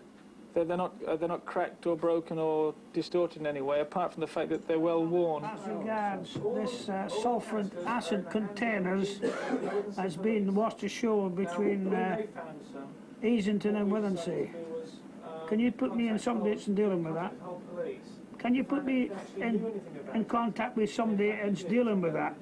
Under one roof then? At least they're not spread all over the place. This mercury nitrate's the worst of the lot, is it? Well, this is Humber Coast Guard here. Right, well, in that case then I'll tell our lads to watch out. If there is any crack, they'll tell them to keep well away from it. Okay. Containers, black plastic is coming ashore. Yes. That's right.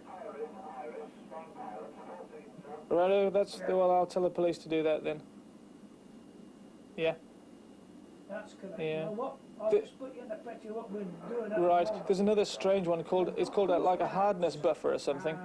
It's just in a very, very small sort of round bottle.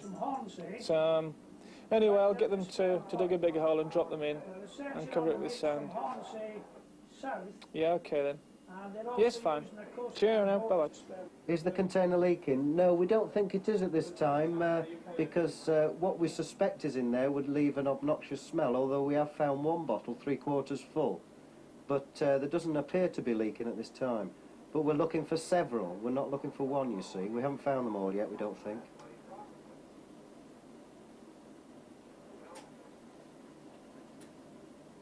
Uh-huh. Molly B. data. You have nothing on that in your computer. How about the number ITBB036? And you got nothing on that either.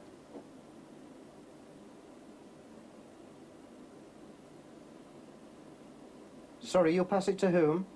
You'll pass it to whom? Your scientific advisor. Okay, then my telephone number is, you better come through on my emergency line because we're quite busy, Spurn point 352. Humber, this is Withensea. Request again that you repeat the content of that message. Over. Withensea, this is there are several different types that have come ashore. As far as we can ascertain, most were sulphuric acid, but there has been a bottle of mercury nitrate found as well, similar to the canisters that are marked sulphuric acid. So we are advising to be extremely careful, especially if it's cracked, because it expands very quickly in oxygen. Humber, this is Withensea. Roger. Withensea Alpha and Withensea Bravo, did you copy, please? Over. Withensea Bravo, Gosford out. I should just call it dangerous cargo. Yeah. All right. Humber Coast Guard. Well, the search is going on from Hornsea down towards Withensea.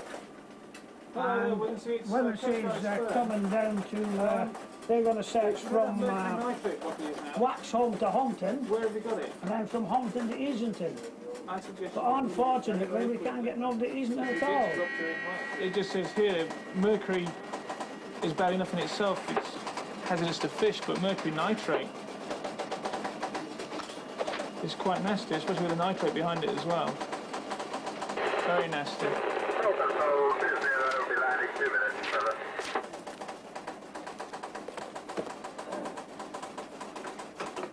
Is it volatile? It's only volatile if it's cracked. Yeah, just hold the line, please. On to the London Fire Brigade, Bill.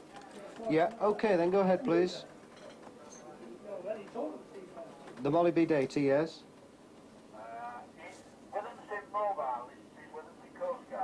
Date red. Molly B. date. Well, it seemed to be all run together. It seemed to be all one word. You've given it me now separated. Yeah. Uh-huh. It's a what? lead chromate, CHRO-MATE,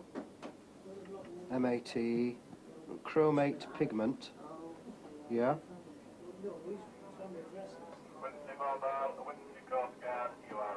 Lead sulfate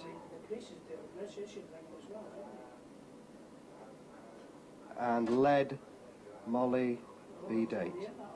Is it dangerous? It is toxic. Yeah.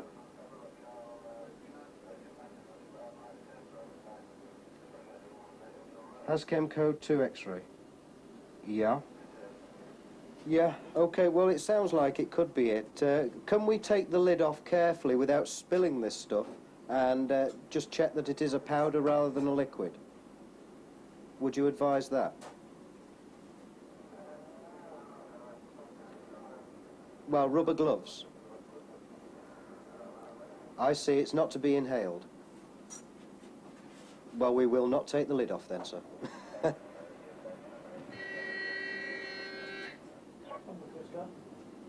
Yeah, we haven't got anybody contaminated, but we're looking just in case we come across any more. We may have. We've found a load of bottles on the beach, you see, and they're all marked differently. And one's mercury nitrate, which is highly toxic, as you probably know. And we're coming across strange words now, so we're trying to track them all down and find out whether we can handle them or not.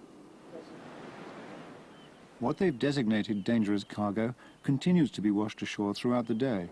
Not in hundreds of bottles, but enough to pose a threat.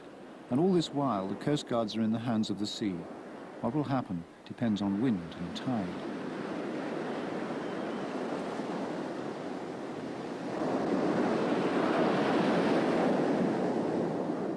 Hello, Radio Humberside. Yes, it's the Humber Coast Guard at Spurn.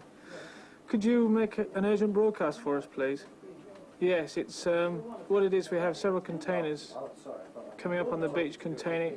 They all contain highly toxic, either fluids or a powder. And what we'd like you to do is to make a broadcast for us, giving details of the type of container, and asking the public to not to hand it in, but to let either the police force or the Coast Guard know immediately of if they sight anything like this of them. Yeah. Yeah, well, okay then. Well, they're black plastic in colour, 8 by 4 by 2, roughly, a half-litre size. It doesn't matter what they contain, and the fact is that they are highly dangerous. Yeah. Yes, that's fine. Yeah, will you just ask the public, please, that if they do come across them, not to pick them up, but to report either to the nearest Coast Guard station or to the nearest police station. You will. Thanks so much indeed. Cheerio now. Bye-bye. Now, this is Humber, Roger. What size is this container? Same as the others, over? Yes, it contains about half a litre, and it's about 8 by 4 by 2, same as the bigger ones described previously. Over. This is Humber, yes. Are you going to keep it then, hand it over to the police, over? It's been given to Withensea Mobile, which is alongside me at this time. They are taking it to Withensea Police. Over. This is Humber, Roger. No, I'll get onto that now. We'll best find out what they are. We can do the paperwork later. What was it? Spell it out. It's 8 by 4 by 2. 8 by 4 by 2 again. Marked. Yeah. Victor Echo Romeo. Yeah. Sierra Echo November. Yeah. Alpha Tango Echo. Yeah. Solution. Yeah. Order number. South the river as well. Bring it to the film form. That's the page. 487. Yeah. Oblique 01. Yeah. Oblique 08. Yeah. Okay? Is that all you got? That's it. What about the bottle black again? Well, he just said container. It is black, yeah, I think it is black. Same as the others. It's very, very volatile, and if it goes off, you won't know a lot about it.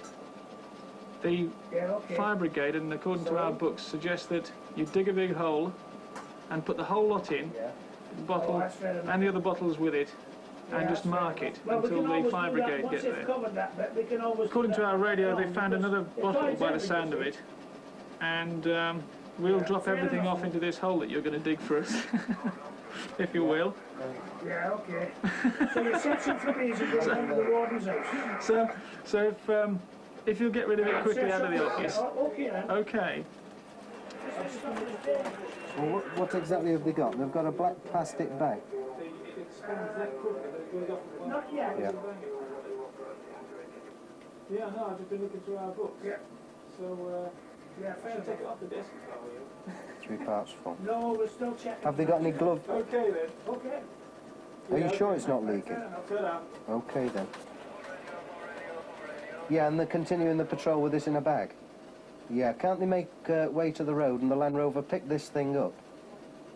Because I don't want them on their person for a long time. I'd rather them meet the Land Rover.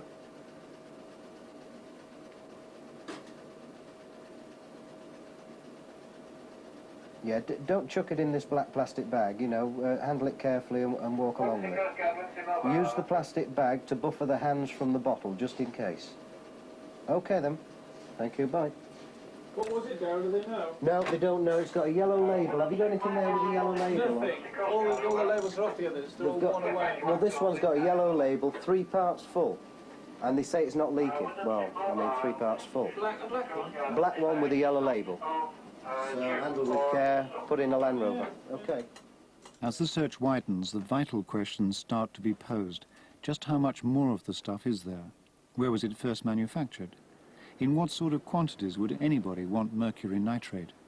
And all the while there is a routine checklist of interested authorities to work through and expert opinions to be consulted. The Hornsey Coast Guard boat is launched for close inshore work, and the... Is that the only one you got? Where's your first one for the That's it. We're okay. No, Darryl's got it. He's typing it up. And the rest of the remainder of the CRE company at Hornsey are in their search now as far as Waxham. That's right. What number are you on? That's I'm on 216C. You want D? C. What you on? You'll be D. Mine's on B. How far north are we searching the beach from? From Hornsey, south. Yeah. From South Hornsey? From Hornsey, went south to Spurn. Yeah, what part of Hornsey? Well, just Hornsey itself. Okay. Well, where was that one bottle found, that 3/4 full bottle? Withensea, was it? Okay. Look at it. You know, by the flag there? Yeah. The flag that you're It's going in now to have a look. And then at long last a breakthrough. The words Drew Amyloid, just legible on a waterlogged label. Good. But where's it from? To whom did it consign these chemicals?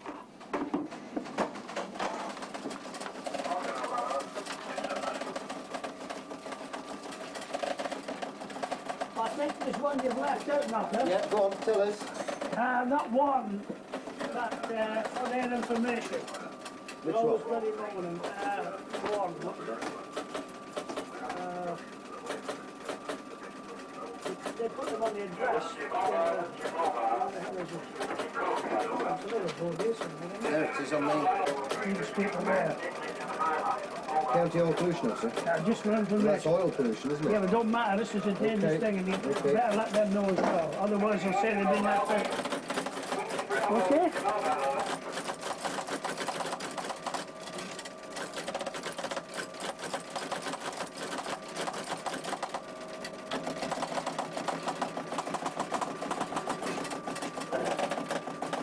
Otherwise, if we leave him, we'll never hear the last. Okay. I can't find it. There's plenty of Drew chemical firms. It's about 7, 8 in the States here. But I can't find Drew Amyloid.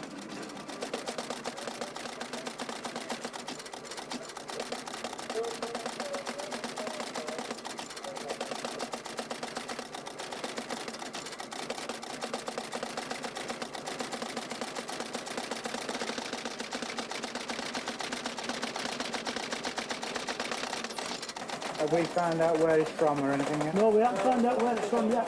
It's all come at a dead luck, you know. Okay, well, I'll carry on out there and try to get off. Yeah, how far you got away? Oh, they're searching along the beach. Humber Coast Guard. Yeah? We made it an emergency, Jen. We're in emergency on this. Yeah. Because of the hazards of mercury nitrate. Have we heard from the NPCO? No. That's to them first. Their time of dispatch was... I've got the number and the address for Drew Emeroyd in UK, limited now. And I've tried both the telephone number and their telex number, and there's no answer back. Well, the answer back's there, but there's nobody at the other end, so it's sat there, isn't it?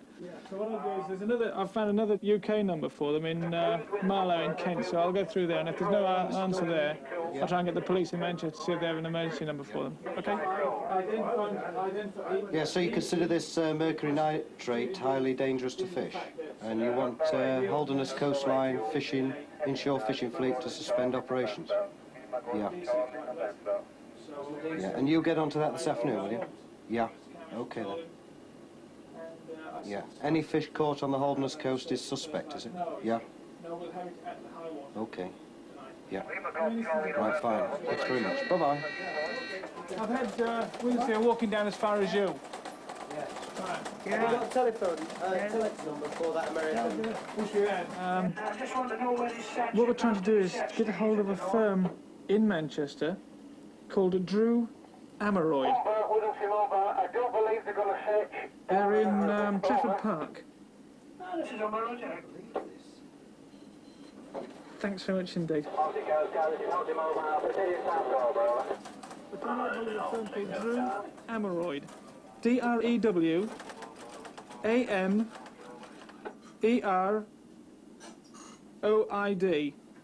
Yes, could I speak to Inspector? Now, our problem is that some of their chemicals has come ashore on the beach here, and some of them are very toxic, some toxic and some not so much. Now, unfortunately, we don't know how much has come ashore. So what we're trying to ascertain is how much we're going to expect. Now, the only way I can find that out is by finding out just how much and when a certain quantity was dispatched to a vessel.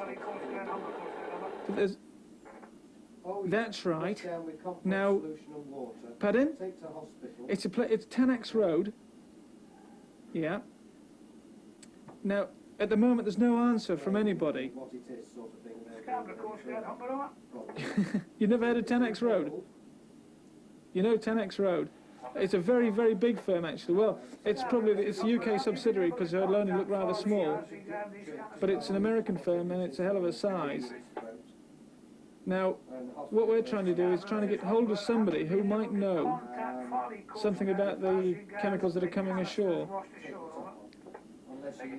Now, I don't know if any of your lads can get a telephone number or a home telephone number, an emergency number that these people have. Yes, please, if you will. I will indeed, yeah. Bill? It's Manchester Police at... Yes, I do have a phone number. There's no answer to that either. Is that all you've got? No key holder list at all. Ah.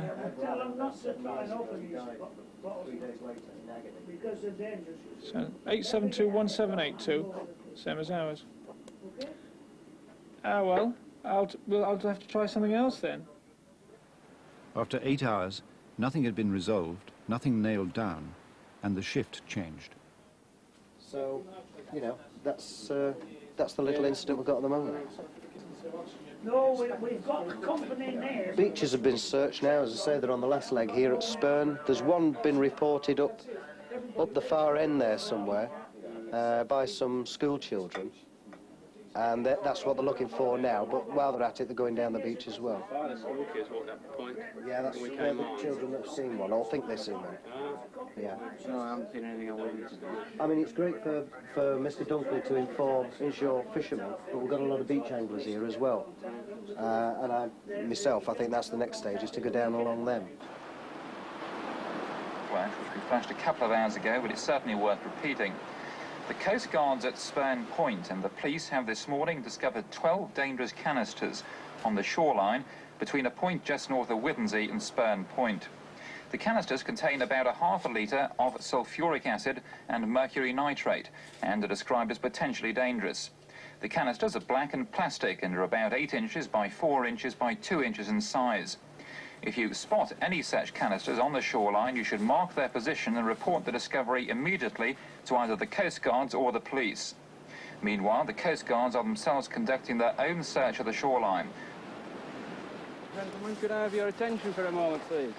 Several toxic containers have been washed up on the beach between Withensea and here, and the Ministry of Agriculture and Fisheries advised that the fish caught in this area at the moment might be contaminated. Oh, and they advise you, throw them back or, not to be eaten. Don't leave them on the beach if you could. If you have caught any, if you could destroy them, or if you could let us have one for sending off for analysis, see whether they have been done. I don't mind throwing them back as long as I get one to throw back. Well, I'm the Coast Guard, Humber Alpha. Yes, I've seen about a dozen up to now, sort of part way down the point on the riverside. Looking at it here, there's about another 80 or 90 round to the point end, and how many there is up the seaside I don't know, so I'll probably be some time at it. Nothing at all? No, nothing at all. No dead fish? Except that one. You know that as a prize. The other lot are at Kilnsea Camp now, so I don't think it's going to be far before they get to bird wardens. I don't know whether he wants us to do the inside. Humber Coast Guard, Humber Coast Guard, Humber Mobile, over. Humber Mobile, Humber Coast Guard.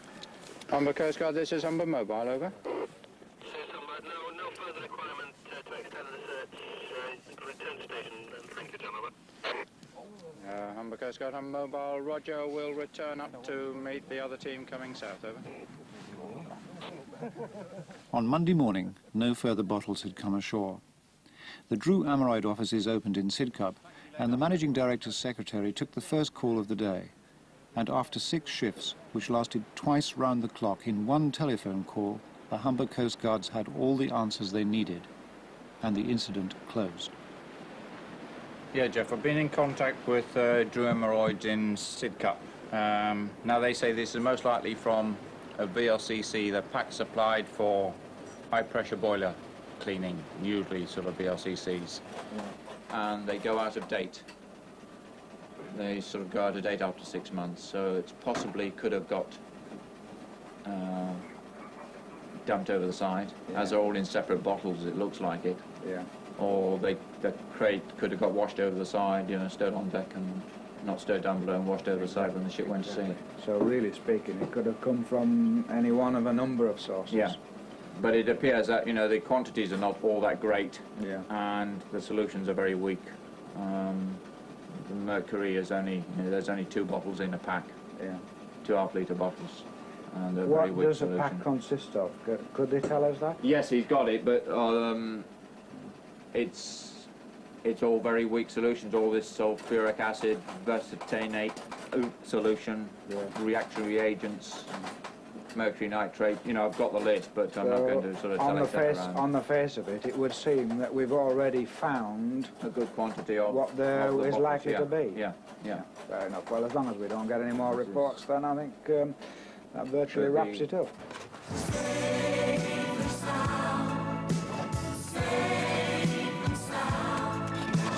Reach out, take my hand, you'll be safe and sound.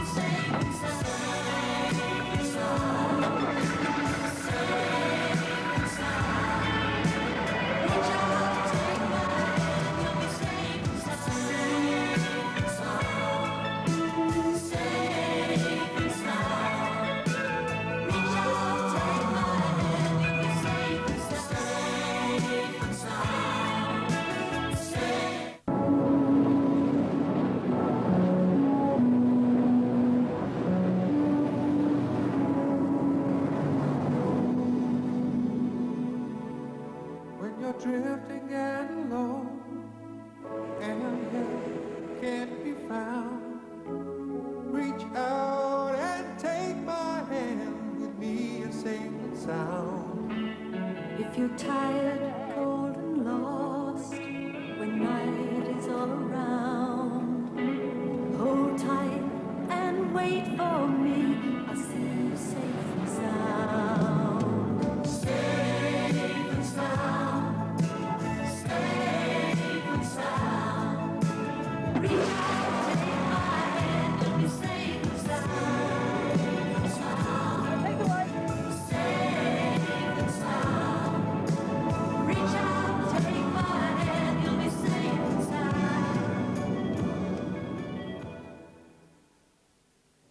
Humber Coast Guard, Humber Lifeboat, Channel 0. Radio then.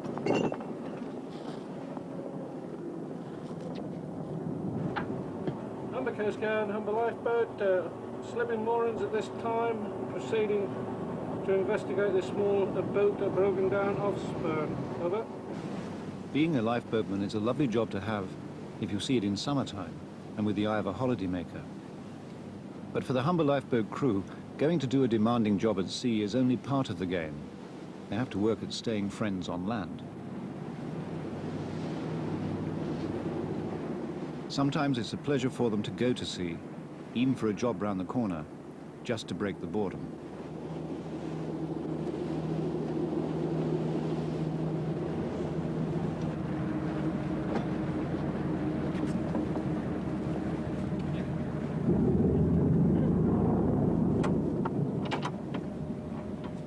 You got a bit of a problem? We've got a dead engine. Where you come from? Come down from Kilnsea. From Kilnsea? Well, have you got a car and a trailer at the other end? Yeah. Well, we're gonna wait and slack and then go in and then walk up.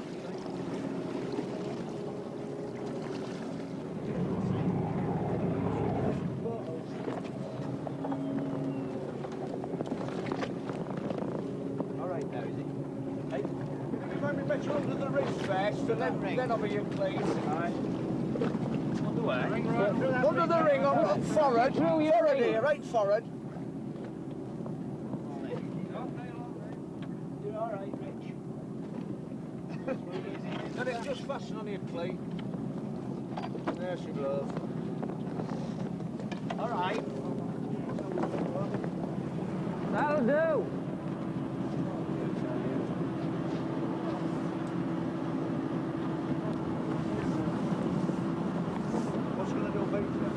We can. You could have held it with a piece of string on You get it aboard, boss. You should still lift it if you get it aboard, alright. Well, that's got him out of a bit of bother anyway.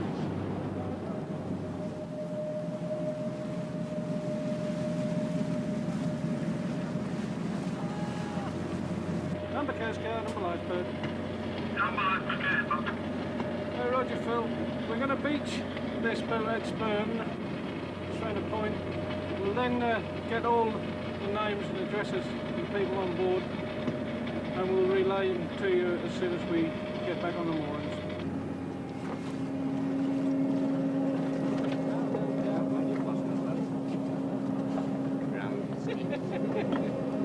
Who's the owner? Name and address?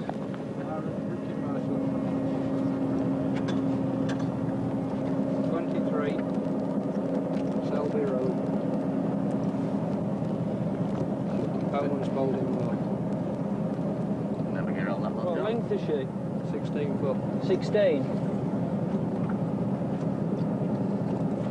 We're just out for a day's fishing from Kilnsea. I'm going to catch one chain.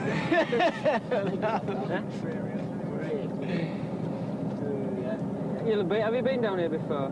You've got ours, have you? Yeah. You want to be further up that way. See where the car park is? Yeah. There's a slipway outside of there, so that when you don't come down on the beach with your car though, because it's real soft. Trailer down there. So you'd have to, and then get somewhere. There'll be plenty of hands to get pull up with it. No, we'll get it. So, Yeah. Or is it just engine failure on the outboard? That's Well, all, isn't it? yeah, I think it's short of sparks, that's what somebody did. Do you carry life jackets? Yeah. Flares? Yeah. Tell you what, you're well rigged with an anchor anyway. Because most little boats wouldn't have anchored there. It's too deep. And they normally haven't got enough cable. Yeah. We have some more rope stuck in front as well. Yeah. And it had a good hold, like, even when we got older. Certainly had. Mind you, it's a good job you had, really. Time out of tide there was, I'd have whistled you out.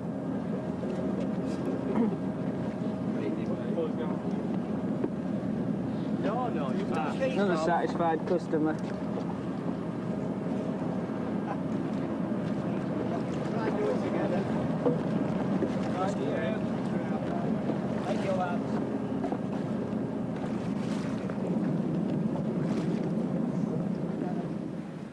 Spurn Point is one of those places in Yorkshire that people love to visit, perhaps a little because it is remote and to some even romantic. Brian Bevan and his full-time crew must take a more sanguine view. There's only the 7 houses here and the 7 families. We are on top of each other all the time, so it's occupational hazard, I suppose. Mind you, when it is like that, we are, I would think, you know, one sort of big family now.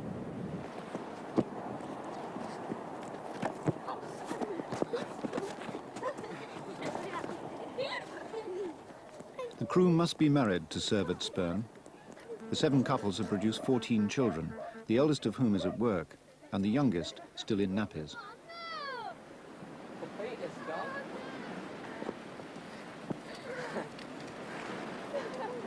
There is a lot of spare time to kill, so boredom is the main thing, but the chaps can always generally find something to do, even if it's only fishing on the beach with a rod or angling. Or we've got one there who's a bit of a...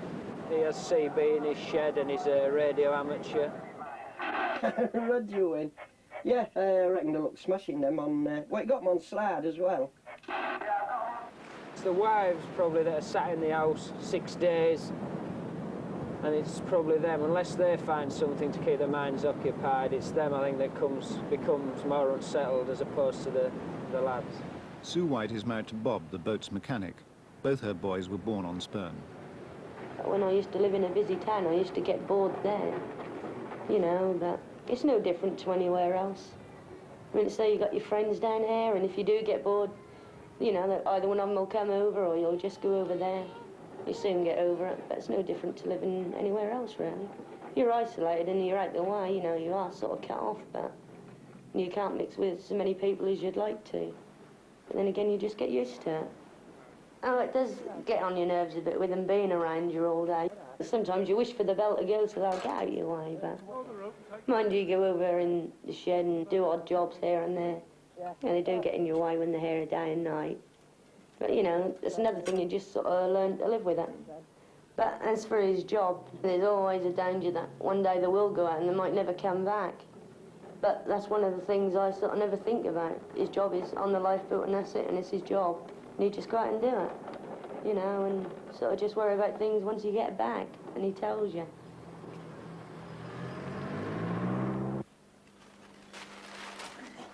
Yeah, the entertainment at Spurn, well, we haven't a lot of entertainment, really. We have our own social room, which is only used really on special occasions. Christmas time, New Year, we normally have a bit of a do.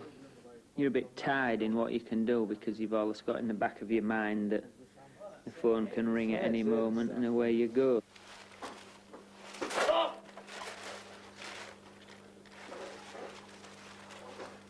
Whoever comes dancing in the bare feet now will be all right. There's a droid pin on the floor. Light in the darkness, sailor, day is at hand. See all the foaming billows, fair havens land. Drear was the boyish sailor, now almost o'er. Safe within the lifeboat, sailor, pulled for the shore. We've had the Farley Fishermen's Choir down recently. They wanted to come down and sing and entertain us, and we got it rigged up. The weather was fine and everything, so we went down to the pub at Kilnsea and had it in there where all the crew, we went off together with the wives, with the fishermen to entertain us, the Fishermen's Choir. Then again, we're on call down there The Coast Guards would just ring us if they wanted us, and we'd come flying back down here. Clouds of darkness disappearing, glory is nigh. Safe in the lifeboat, sailors sing evermore. Glory, glory, hallelujah, pull for the shore. Pull for the shore, sailor, pull for the shore. Heed not the rolling wave, but bend to the oar. Safe in the lifeboat, sailor, cling to his surf no more. England for all stranded wreck and full. In one of the houses the RNLI provides, Pauline and Peter Thorpe have 4 children getting ready for Christmas. Hiya. Noah, hiya. I'll put them in. I'll stick mine on there. Right. The red one, and then I'll put these in. If it's a very bad night when they're going out and you watch them go, it just flashes through your mind, you hope they're okay. It doesn't prey on your mind. You've got a life to lead and things to do when they've gone. If it's on a night time, I do listen to the receiver, not to whittle about whether it's okay, just an interest to hope the job's going okay and hope that nobody's in any more danger. You want what? What colour? Yellow? Yes, of course. Enough.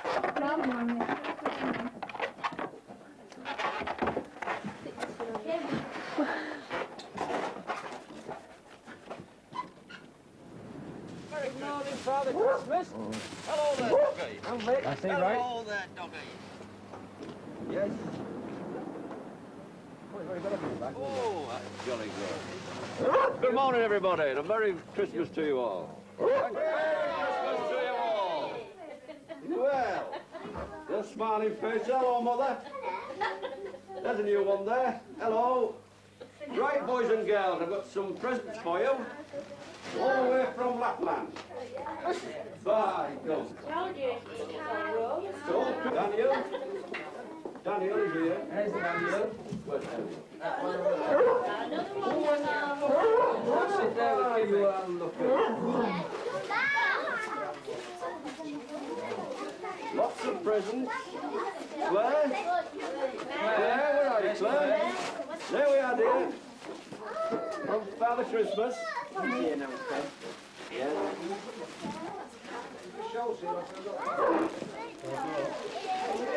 Oh, Father Lisa. Lisa. Carl. Here he is. There we are, dear. There we are. Yes. Anne Bevan, as the coxswain's wife, has perhaps the role demanding the most tact. Not to be the squire's lady, yet not to stay remote from her neighbours, and not to get too chummy either. The Bevans can't help but be in charge of Spurn, however much they might wish it not to seem so at times. Simon. Oh, thank you very much. Thank you. Hello. Hello. Merry Christmas. Merry Christmas. No, he hasn't any left for you, mate. Merry Christmas, everyone. We've got to go. We've got lots more boys and girls to see. Bye. Bye. Oh, you're too late, mate. To the disappointment of the kids, it wasn't a white Christmas. The road to the mainland was clear, and the crew threw a party for the grown-ups. Whatever the news these visitors bring, whatever difficulties they might have with the boss, for example, or worries about the future of the country, to their hosts, it's hardly relevant. For them, the choice they've made in joining the rescue service settles and, so to speak, eliminates all other choices. They are, for as long as they're on Spurn, at the beck and call of the sea, and content to be so. I really enjoy the job I do. Why, you know, basically, I was brought up in a fishing family. My father was a fisherman and also a lifeboatman, and I'd sort of been connected with the lifeboat ever since, well, before I even left school. I mean, when I first started going to the lifeboat station back in Sheringham, I was about 13 or 14, and we used to get paid half a man's wages. I wouldn't want to do any other job.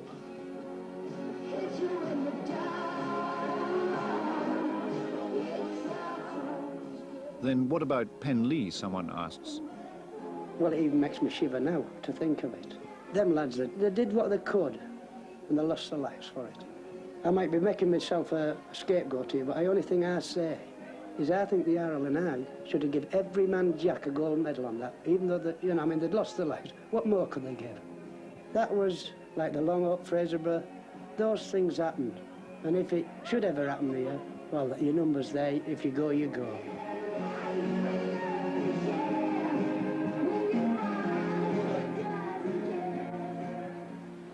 With such a tight-knit and tough little community, it takes dedication to stay and courage to say when you've had enough and leave. In the new year, Mick Story, a crewman, put in for and got a job on a boat in northern Scotland. In Spurn's way of looking at it, it was a step up and a step down. He was to be a coxswain, but of course his service was to revert to part-time.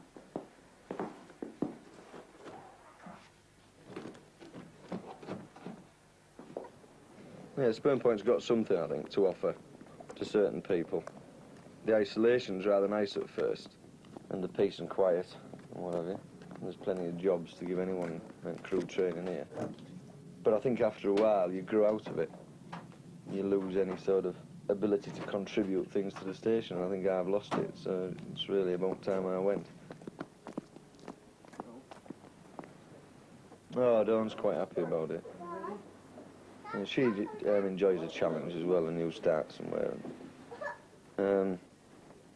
She feels the same as I do as well, that we've outgrown Spurn, or Spurn's had enough of us or something, but also the children are at that age now, where they want to be experiencing other things, they don't want to be isolated down here. I mean, really, apart from the beach, which there's some outsiders, that live inland, it would be idyllic for kids. But when you've said that, that's it. I mean, that's all Spurn's got. They miss such a lot, I think, and I think when they get to the age of Marto, although they aren't very old, I don't know what, David's 11 now, but I think he's ready for other things, like, and be starting senior school, so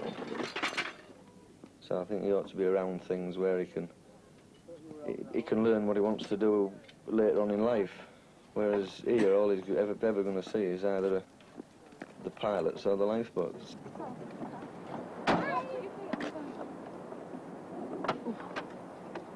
We have birds, Yes,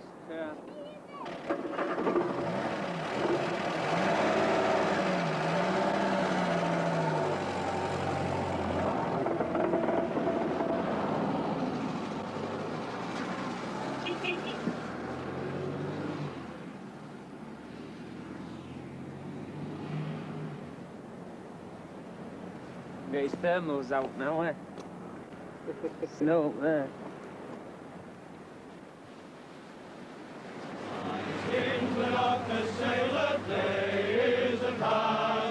See all the foaming billows, fair havens land.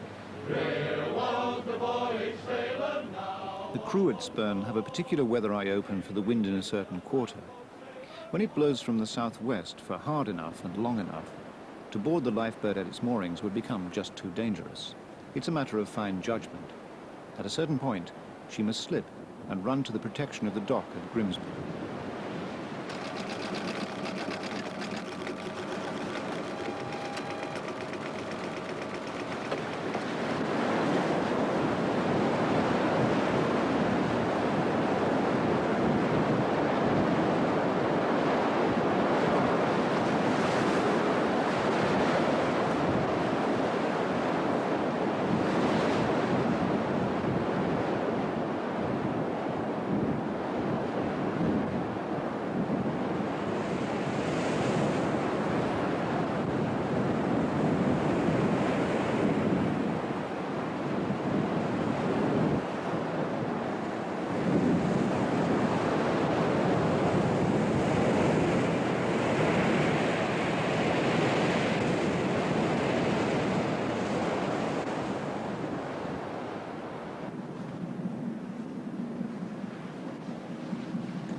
Basically, we bail out to go to Grimsby is when there's westerly, southwesterly gales, and it can get very rough on the moorings.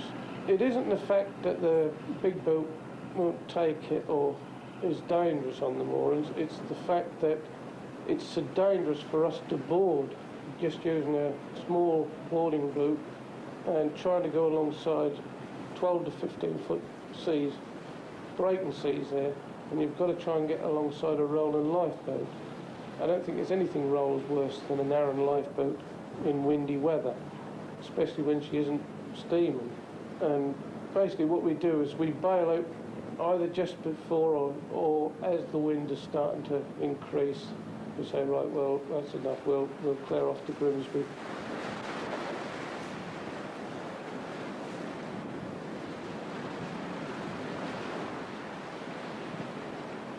Hello, mate. Coast Guard here. Yeah, you're just doing another gale warning. Could you tell me what it was? Yeah, well, you're, Yeah, but you put the... 10:30, yeah? Yeah. Storm 10 now veered southwesterly, yeah?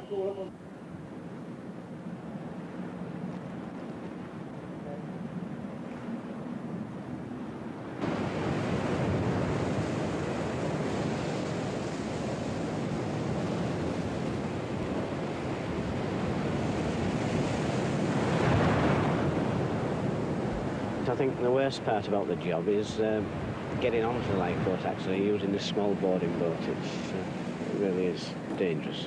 It can be, especially when you're half asleep in the middle of the night. It's suicidal, in a word. Once we get on the lifeboat, I feel a lot safer. You know, it's ridiculous as it sounds, but it's a bad way of launching. But I don't believe all the brains of the institution tell us there are no better ways of getting on it. I don't know. Sometimes I would say that was as dangerous as boarding it as getting casualties off a ship. But I can understand how them chaps feel when he says, come on, jump. It's not an easy thing to do. We're telling them to jump, we're waiting there to grab them, we want to save them, but I can understand the anticipation because of when I've had to board this boat when she's jumping around just in the river here.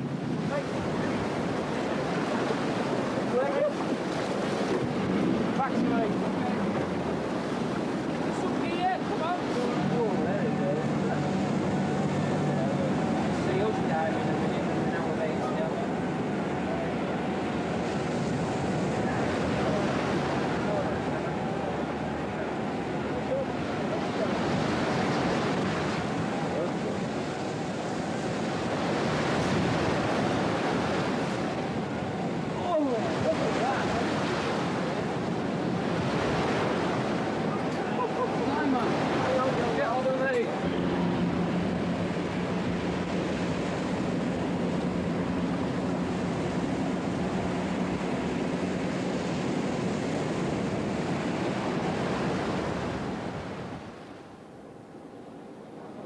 I don't mind going to Grimsby. It's a time when all the crew themselves, without the wives, could go out and have a couple of pints.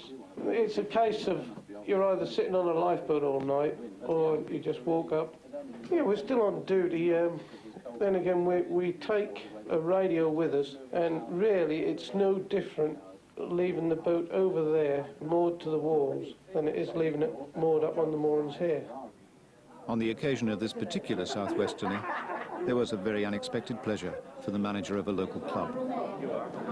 Nice to see you again. Hey, sure. Yes, of course. Do be our guest. Now, look, what I've done is there's a little bar on the side here. I think you might be a bit embarrassed or anything.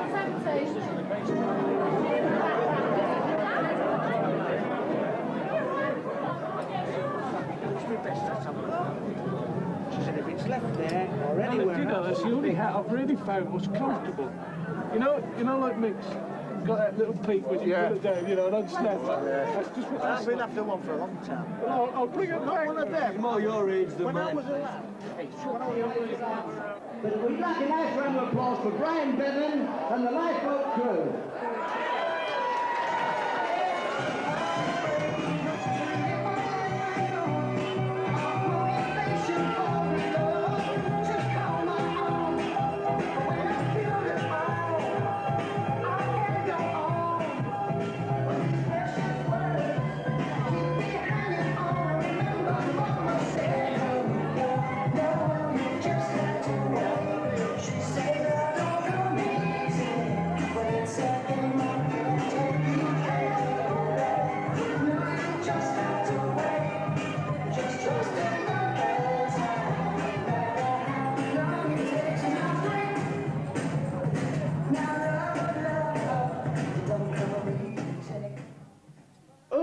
Grimsby, it isn't too bad. It's uncomfortable, the arrangements we've got over there for sleeping. We all sleep on board the boat. Generally, it's winter time, and there's 6 of us on the boat. There's only 2 bunks forward, 2 aft, and 1 in the wheelhouse. So that means someone's got to sleep on the floor. Perhaps I'm lucky because I generally get the bunk in the wheelhouse, but then again I maintain the listening watch on the radios. Not only that, I don't think the others like my snoring, so that probably keeps them awake. Good night, Jack. Good night, Jack. Good night, Jack. Good night, boys. All ships, this is Humber Radio. Gale warning 2120 GMT.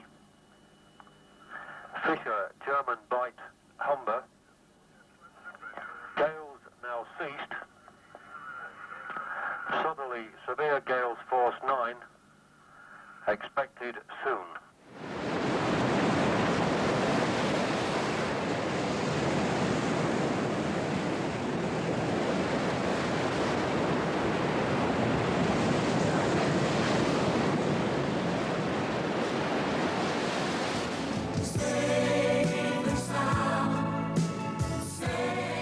The final program in this series will be next Sunday at 4:55.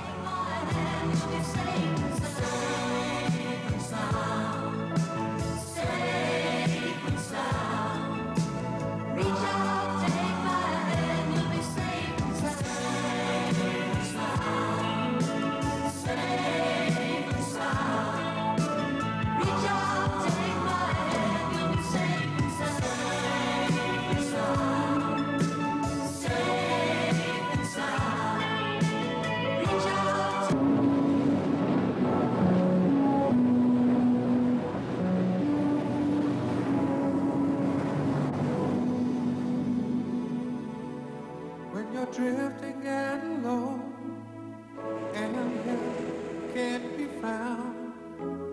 Reach out and take my hand with me, a safe and sound. If you're tired, cold and lost, when night is all around, hold tight and wait for me. I'll see you safe and sound. Safe and sound.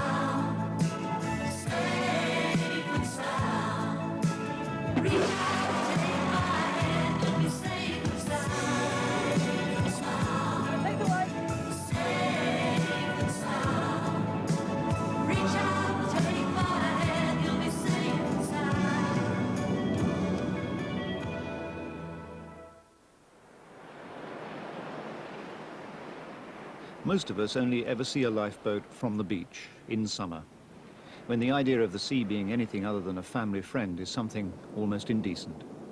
But the Humber Lifeboat crew know only too well that rescue doesn't have a close season. Put a few thousand careless, carefree holidaymakers down beside a sea, and anything can happen.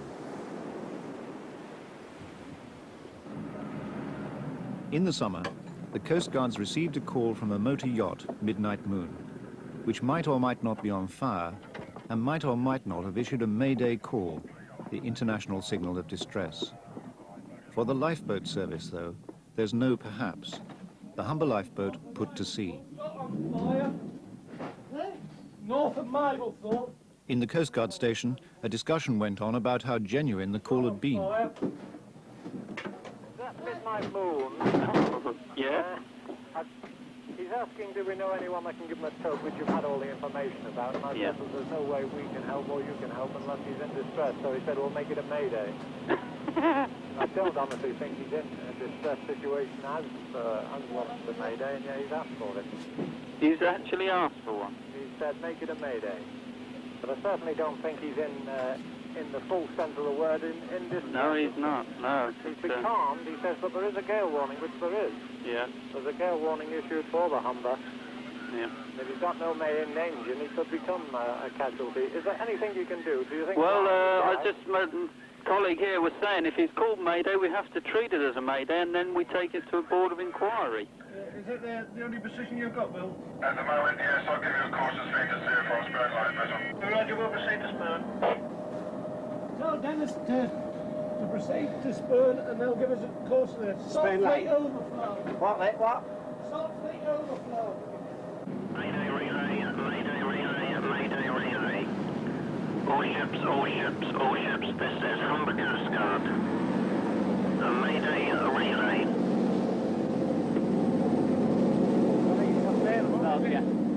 It's off Mablethorpe somewhere. That yacht. It's that same yacht. What is it, on fire? Yeah. It's that yacht. That we could have gone out to before? Yeah. What you told us about? Yeah. That's right. I say again, a mayday. Auxiliary sloop, midnight moon, position, salt fleet, overfalls, fire in engine room, require immediate assistance. Mayday call yacht on a fire near the Ross Spit Buoy, over. Just over there, to the port, and there's about 3 in it, but I think the towers, is the tower dead ahead of us? Yeah, there will be the tower there. Yeah, well, the only things we can see more or less together is just the other side of this buoy, port to this buoy. Well, we've only, according to their bearing, what they give us, we're only about a mile to go. Just want to see if this is number 5. This should be number 5.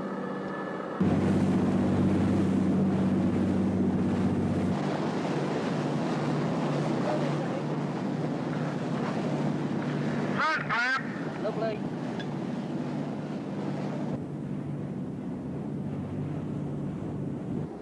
Is this him?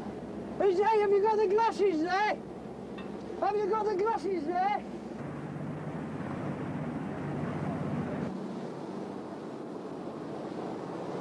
Jack! Help Pete to get the tower rope ready! Tower rope! No, the one out of the locker!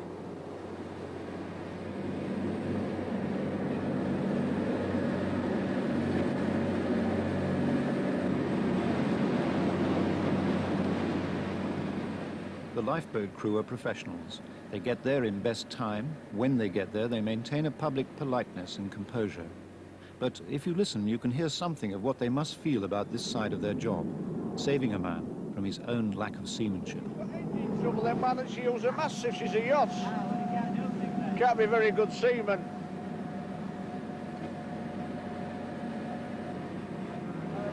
Johnny.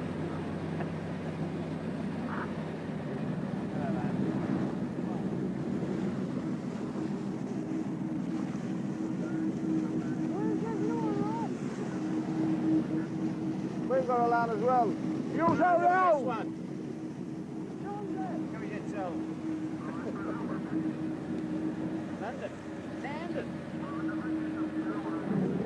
Okay, take that then.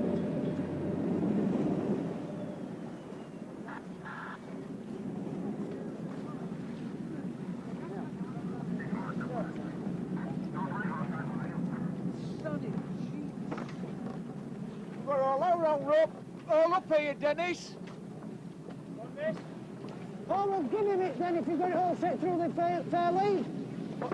Give him it then if you've got it in the fair lead. Oh, that bloody shit.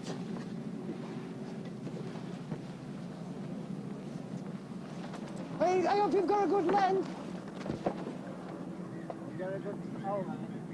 Right, make it fast at that there, Jack, and then we'll get away from it. Eh? Well, I can't get much more out.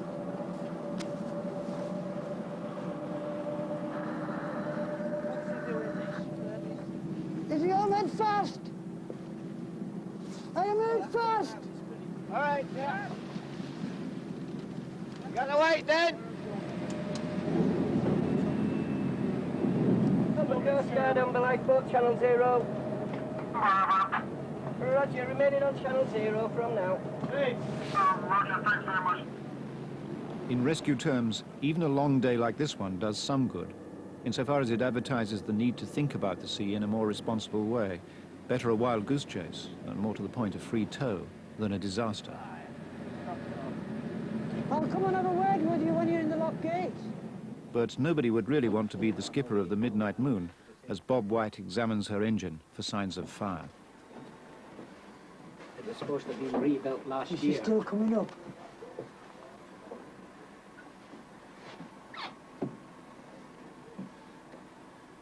I think it must have been cooling water trouble. You do understand over the radio when you passed your Mayday that you used to get a fire in the engine room? Yes, we did. What actual part was on fire? Well, it was the rubber was burning and scorching, and the smoke and fumes were coming up like nobody's business. Actually, I didn't say I had it. What I said to the coastman was, we have had a fire, but it was under control. Well, he's not the only one who's going to make the rescue services look like people wasting their time on little local irresponsibilities. As the summer gets going, every Coast Guard's nightmare is bulging with inflatable dinghies. It's an empty rubber dinghy. The Golf Kilo Juliet, the chopper, inbound from the Indefatigable field. And it'll be that inflatable that went off at Skegness early on, yeah. You see ships these days going by, they only have time. It costs a lot of money to stop a ship on the high seas. Yes, and they only have time to sink it, really. If they're going to launch a rescue operation, you might find that you have a large bill to pay. It's the same one. Yellow and black inflatable. Yeah. Been blown out to sea, south end of Hornsea, no one in it. That's right. Okay? He only wanted any ship coming across it to bring it back for him. Okay, then.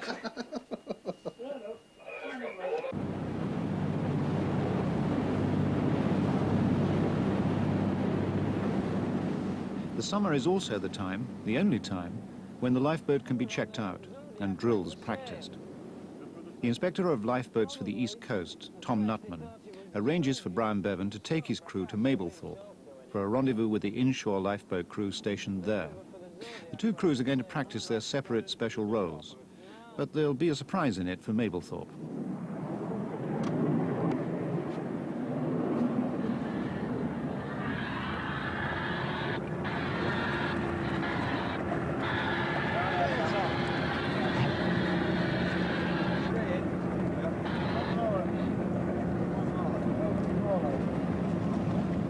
Exercise for them, we'll do the butcher's boy over there and see if they can hold up against it. How's that? Hold up against it? Yeah. Good theory, that. Oh, pulling it out tight? Yeah. We'll put a rocket line across him. Drop the anchor, put a rocket line across him and give him the butcher's boy. Ryan, that's what I Well, said. why did you bring some rooms back with you? You're going to make it faster. You're going to have a bit close to the rail. That's Brian's hand.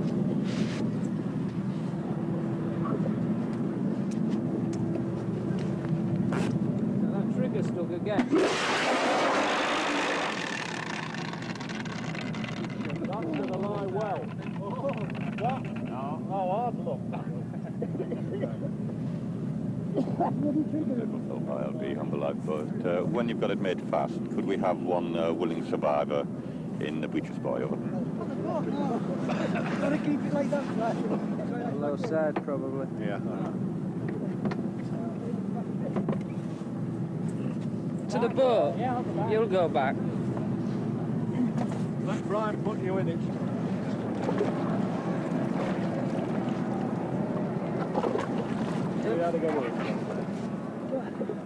On their way home, when everybody's relaxed, feet up, life jackets off, the inspector includes a surprise for the big boys. He throws himself overboard.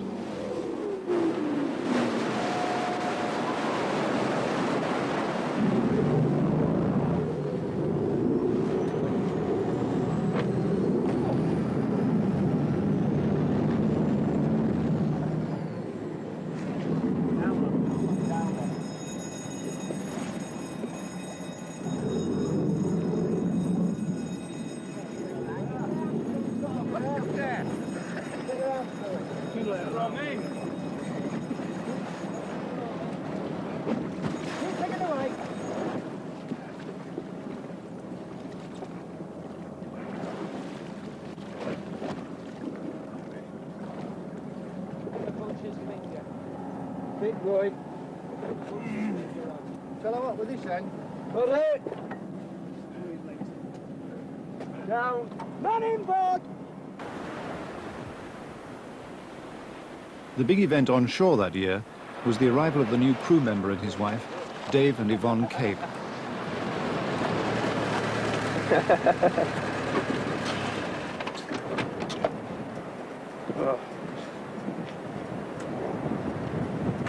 So I've got a bed for King. How are you doing, mate? See you, mate. Nice to see you. Yeah, glad to be here. What time did you leave off this morning then? Well, van left at 11:30, I got away about 12. Number 2. Dinky dope for the boys. They were taking over the house vacated by Mick Story. What did they make of it on that first day? Not that they had much choice, number 2 being the same as all the others, and the house going with the job. Yeah, very nice. That's the front door. Yeah. I wonder where I'm stood now then. Diner. Oh, Yvonne. What? Oh, wonderful. Oh! The model making room. No. No. It isn't your pantry. You've got a pantry in there. I'm going to make my models in there. Right, I'm going upstairs. Look for all the junk. Bedroom's nice, isn't it, upstairs? Oh, lovely. More cupboard space in this one. Oh, nice. Yeah, this is novel.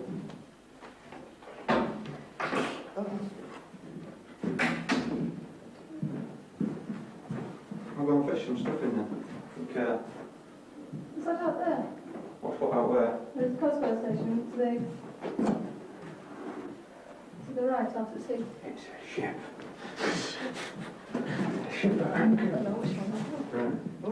A big day for the Coast Guards was when the ferry Norland came home from the Falklands.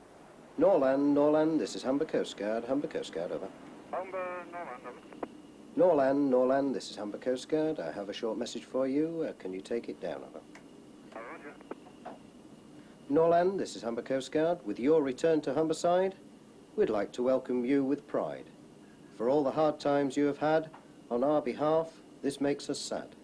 But welcome home, and may God speed.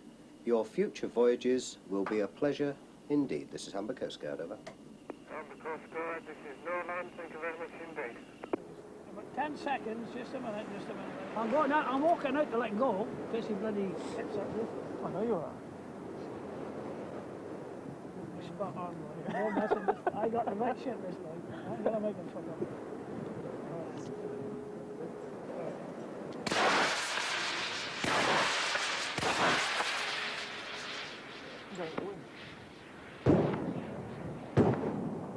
Now we start playing back.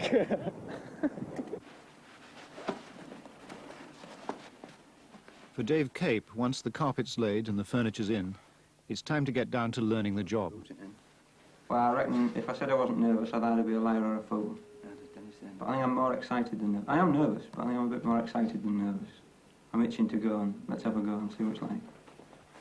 He likes excitement and is sensible. And it wouldn't help if I was sort of, oh, crikey, you can't go out. Oh, I'm petrified for you. Then he'd, I don't know what the word is. He wouldn't do his job as well as he could, because he'd then be sat while the lifeboat's out wondering, you know, crikey, is she really panicking about me when actually she should be getting on with his job? Right, I'm about fit, love, I'll go. Yeah, you've got it hooked through your... Oh, have I? Hang on. No, I ain't. That's right. You got it hooked through it? No, I haven't.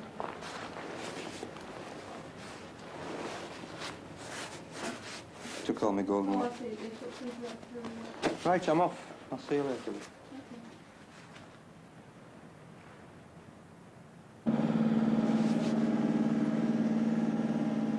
I don't want to be in the way when we go. I'd hope that we get a chance to go and have a practice or something before a real job comes up, so that I'm told what my job is. At the moment, all I know is I'm a crew on a lifeboat, and until I'm told what I've got to do when I get there, I really don't know. So my main worry at the moment, in my own mind, is not to get into somebody else's feet and possibly cause an accident. That's your Loudera, which is a two-way one. He can talk to you, and you just turn back and talk back at it. Oh yeah, intercom affair, yeah. Oh, I see, yeah. Like that. And same as if there's a fire, all these lot come back up. Oh, shut down then. Now this locker we keep the fenders, so half the fenders, and you're more in the forward. Yeah. Yeah. What's going to happen for launching that dinghy then? They've got some rollers now. They make like a slipway that goes straight down over the stern. With just a winch up, with a winch up the front, yeah. Then just pull it back up. Yeah. All ships, all ships. All ships, all ships. This is Humber Coast Guard, Humber Coast Guard. Small craft wind warning. Coastal waters from Cleethorpes to the Wash. Southwesterly winds force 4 to 5. Will gust to force 6 at times today and overnight. I repeat, in coastal waters from Cleethorpes to the Wash. The last story we're going to tell of the Humber Lifeboat is a summer story, one that happens every year and will happen next summer. No ships sinking, no teeth of gale rescue. Although the lifeboat's done these things both before and after this film was made, these and more, and is prepared for anything. What happened on this particular day is a little parable about what some people are really like. The clients of the lifeboat service who do not know the sea, and the rescuers who have to know not just the sea, but more than a bit about human nature. It began with a 999 call that an inflatable dinghy was being swept out to sea. Grimsby 812014, thank you. Hello, Coast Guard Rescue Headquarters. Yeah. Humberston Fitties? Yeah. Small inflatable, 1 occupant. Yeah. Which way is it going? Seaward. From the Hell Sand? Okay, fine. Can you stand by the phone, please, Mr. Atkins? Sorry. Damn, he's hung up. Harry, can you get on to Cleethorpes, please, and just tell them that we've got this 39s, Humberston Fitties. Humber, Roger, the lifeboat crew manning up now, just about the slip moorings. Roger, you've got this dinghy under observation of it. Humber, affirmative from this side and from the Silver Sky. Roger. Humber Coast Guard, Humber Lifeboat, slip moorings and proceed, and could you give us any information you've got, please? Coast Guard, yes, time now 1202, your target is a yellow inflatable dinghy, 1 person on board, his approximate position at the moment, 1/4 to 1/2 mile west-northwest of the Hell Sand. Roger, it's 1/4 to 1/2 mile west-northwest of the Hell Sand. Well, that's affirmative. We have him under observation from here. There's a vessel called the Silver Sky on channel 67 who has it under observation from the anchorage, over. Roger, we go to channel 16. Do a radio check. To 16.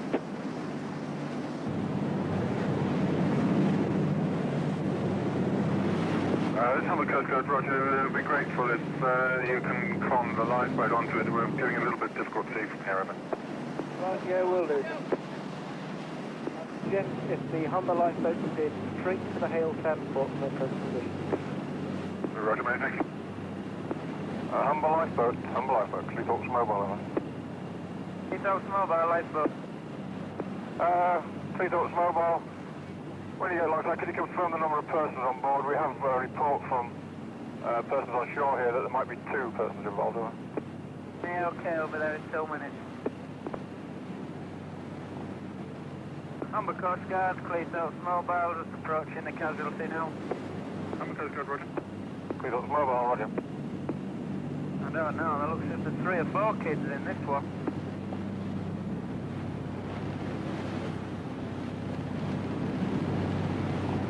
Roger, Bev, find out where they come from. We'll get the police to go down and find out where the mother and father are. That's it, just lift the line out, put that over it.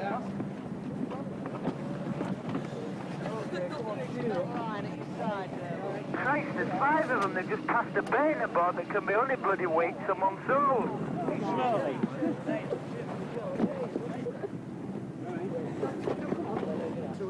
whichever you want, take your time. Alright, just go down the back there.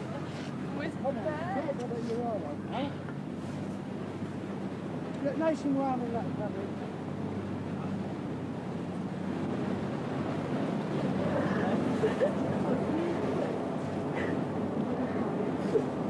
Is it bad?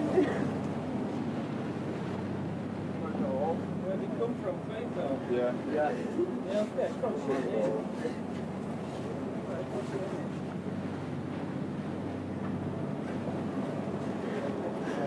You got a car or anything at Claythorpe? Yeah, we've got a spare somewhere, yeah. Your parents are at Claythorpe? Yeah. Where, on the beach? Claythorpe's mobile, Humber. On Fitch's camp? John, have you any idea where this thing might have come from, Mr. You Burke? come from Fitch's camp? The oldest is 17. The baby is 7 months. They were skidding along before a force 7 wind, careering out into the North Sea with only another few minutes before something went hellishly wrong. Every summer, people drown this way.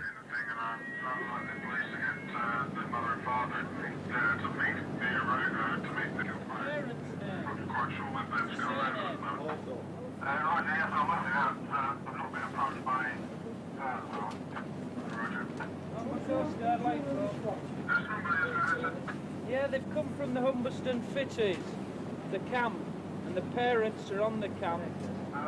Well, you could do if you Yeah, like. we're landing at Grimsby. Right, pass it in. What's your name, Captain? Yes,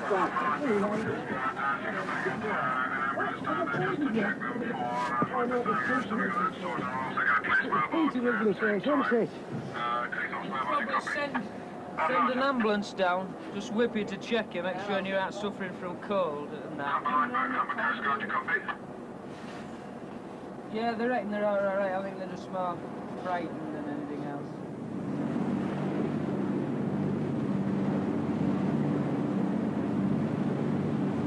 No, I should imagine they're all selling more than likely. The busiest three weeks the Coast Guards have had, so biggest in history, that. That's 3 weeks. And they're all West Riding, I'll tell you. Where are you from?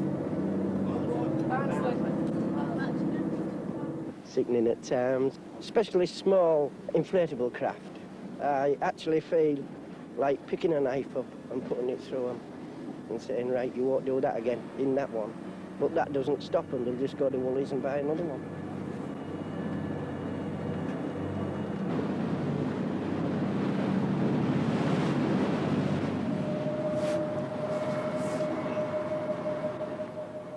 The yacht that might or might not have been on fire and the saving of these 5 children were undertaken in the same season, along with scores of other incidents, by the Humber Lifeboat, its coxswains and crew. Each time the boat puts to sea, it costs the RNLI £1,500.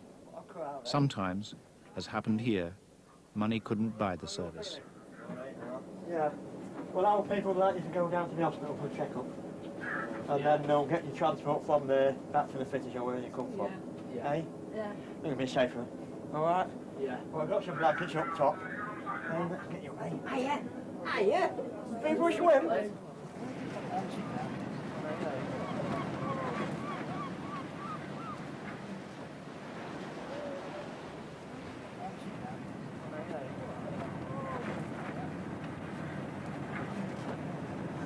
we are, there's a Mr. Deer, I think. Now, is that your dinghy?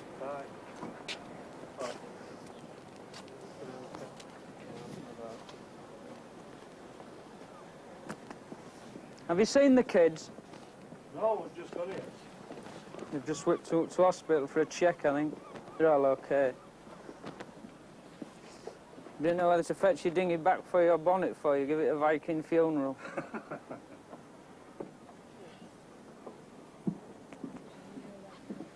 Don't seem very bothered.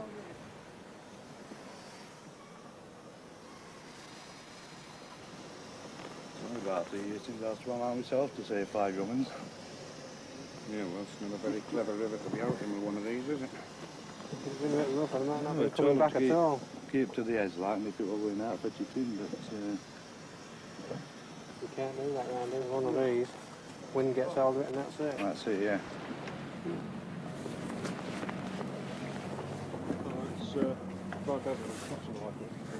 Right. Okay. Anyway, I think they're up at the hospital. Have you come in a taxi or your own car? No, I've got my own car. We went right down the bottom end. You know where it is, the hospital? No, no. I'll get it down. Oh, they'll direct you then if you go up and see them. Right, I think they're only just coming for a check, so they'll yeah. probably want to lift over. Right, thanks a lot, Brian. Okay, Thanks see you very now. much. Cheers, Cheerio. Brian.